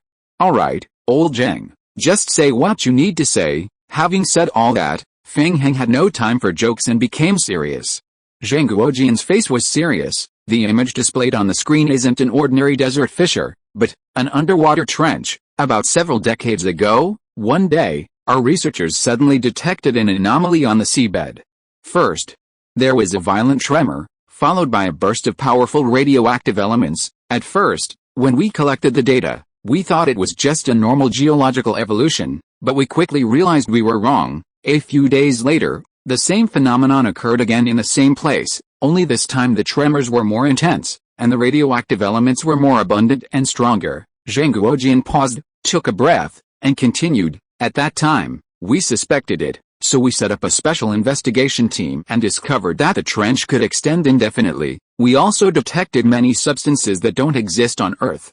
We originally wanted to send a specially designed unmanned submarine to continue the investigation, but it was impossible to penetrate that far. At 1 meter below the bottom of the trench, all signals were cut off, a phenomenon that had never occurred anywhere else. In recent years, we've found the anomalies in the trench to be even more pronounced, and we suspect that, after hearing all this, Fang Heng could roughly guess the gist without Zhang Guojian explicitly saying so.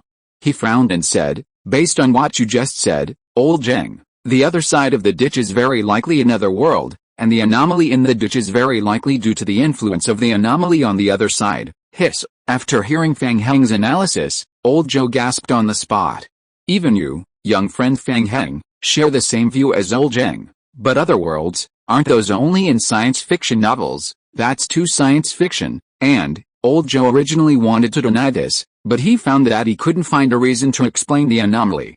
Zhang Guojian frowned and spoke again. Regardless of what lies on the other side of the ditch, our most important task right now is to figure out what's going on. Fang Heng, we called you here this time to work with us on some new technologies, because we've tried many existing technologies, but none of them can detect the ditch. Of course, if you're unwilling, young friend Fang Heng. Without hesitation, Fang Heng readily agreed. Faced with such a crucial matter, Fang Heng's stance remained very firm. Good, new talents emerge in every generation. Each generation surpasses the last. Fang Heng, well done. Team leader Wang, who had been silent until now, couldn't help but praise Fang Heng enthusiastically. Thank you for the praise, team leader Wang. Fang Heng initially responded with a smile, but the next second his smile froze. Why? Because he felt a sudden, violent vibration from the bracelet he was wearing. Oh no? Seeing Fang Heng's reaction, Zhang Guojian, Lao Zhou, and the others exchanged glances, then asked with concern, young friend Fang Heng, what's wrong? Did something happen? The Huazi Mecha website was receiving unauthorized traffic. Thinking of this, Fang Heng immediately pulled out his computer and quickly opened the Huazi Mecha website. Fang Heng was somewhat angry, as expected. End of this chapter. Thank you so much for reading until the end. Don't forget to give it a like. Looking for more exclusive content and immediate access? Subscribe to our Patreon. Remember, every like, subscription or donation encourages us to continue. Thank you all. See you in the next video.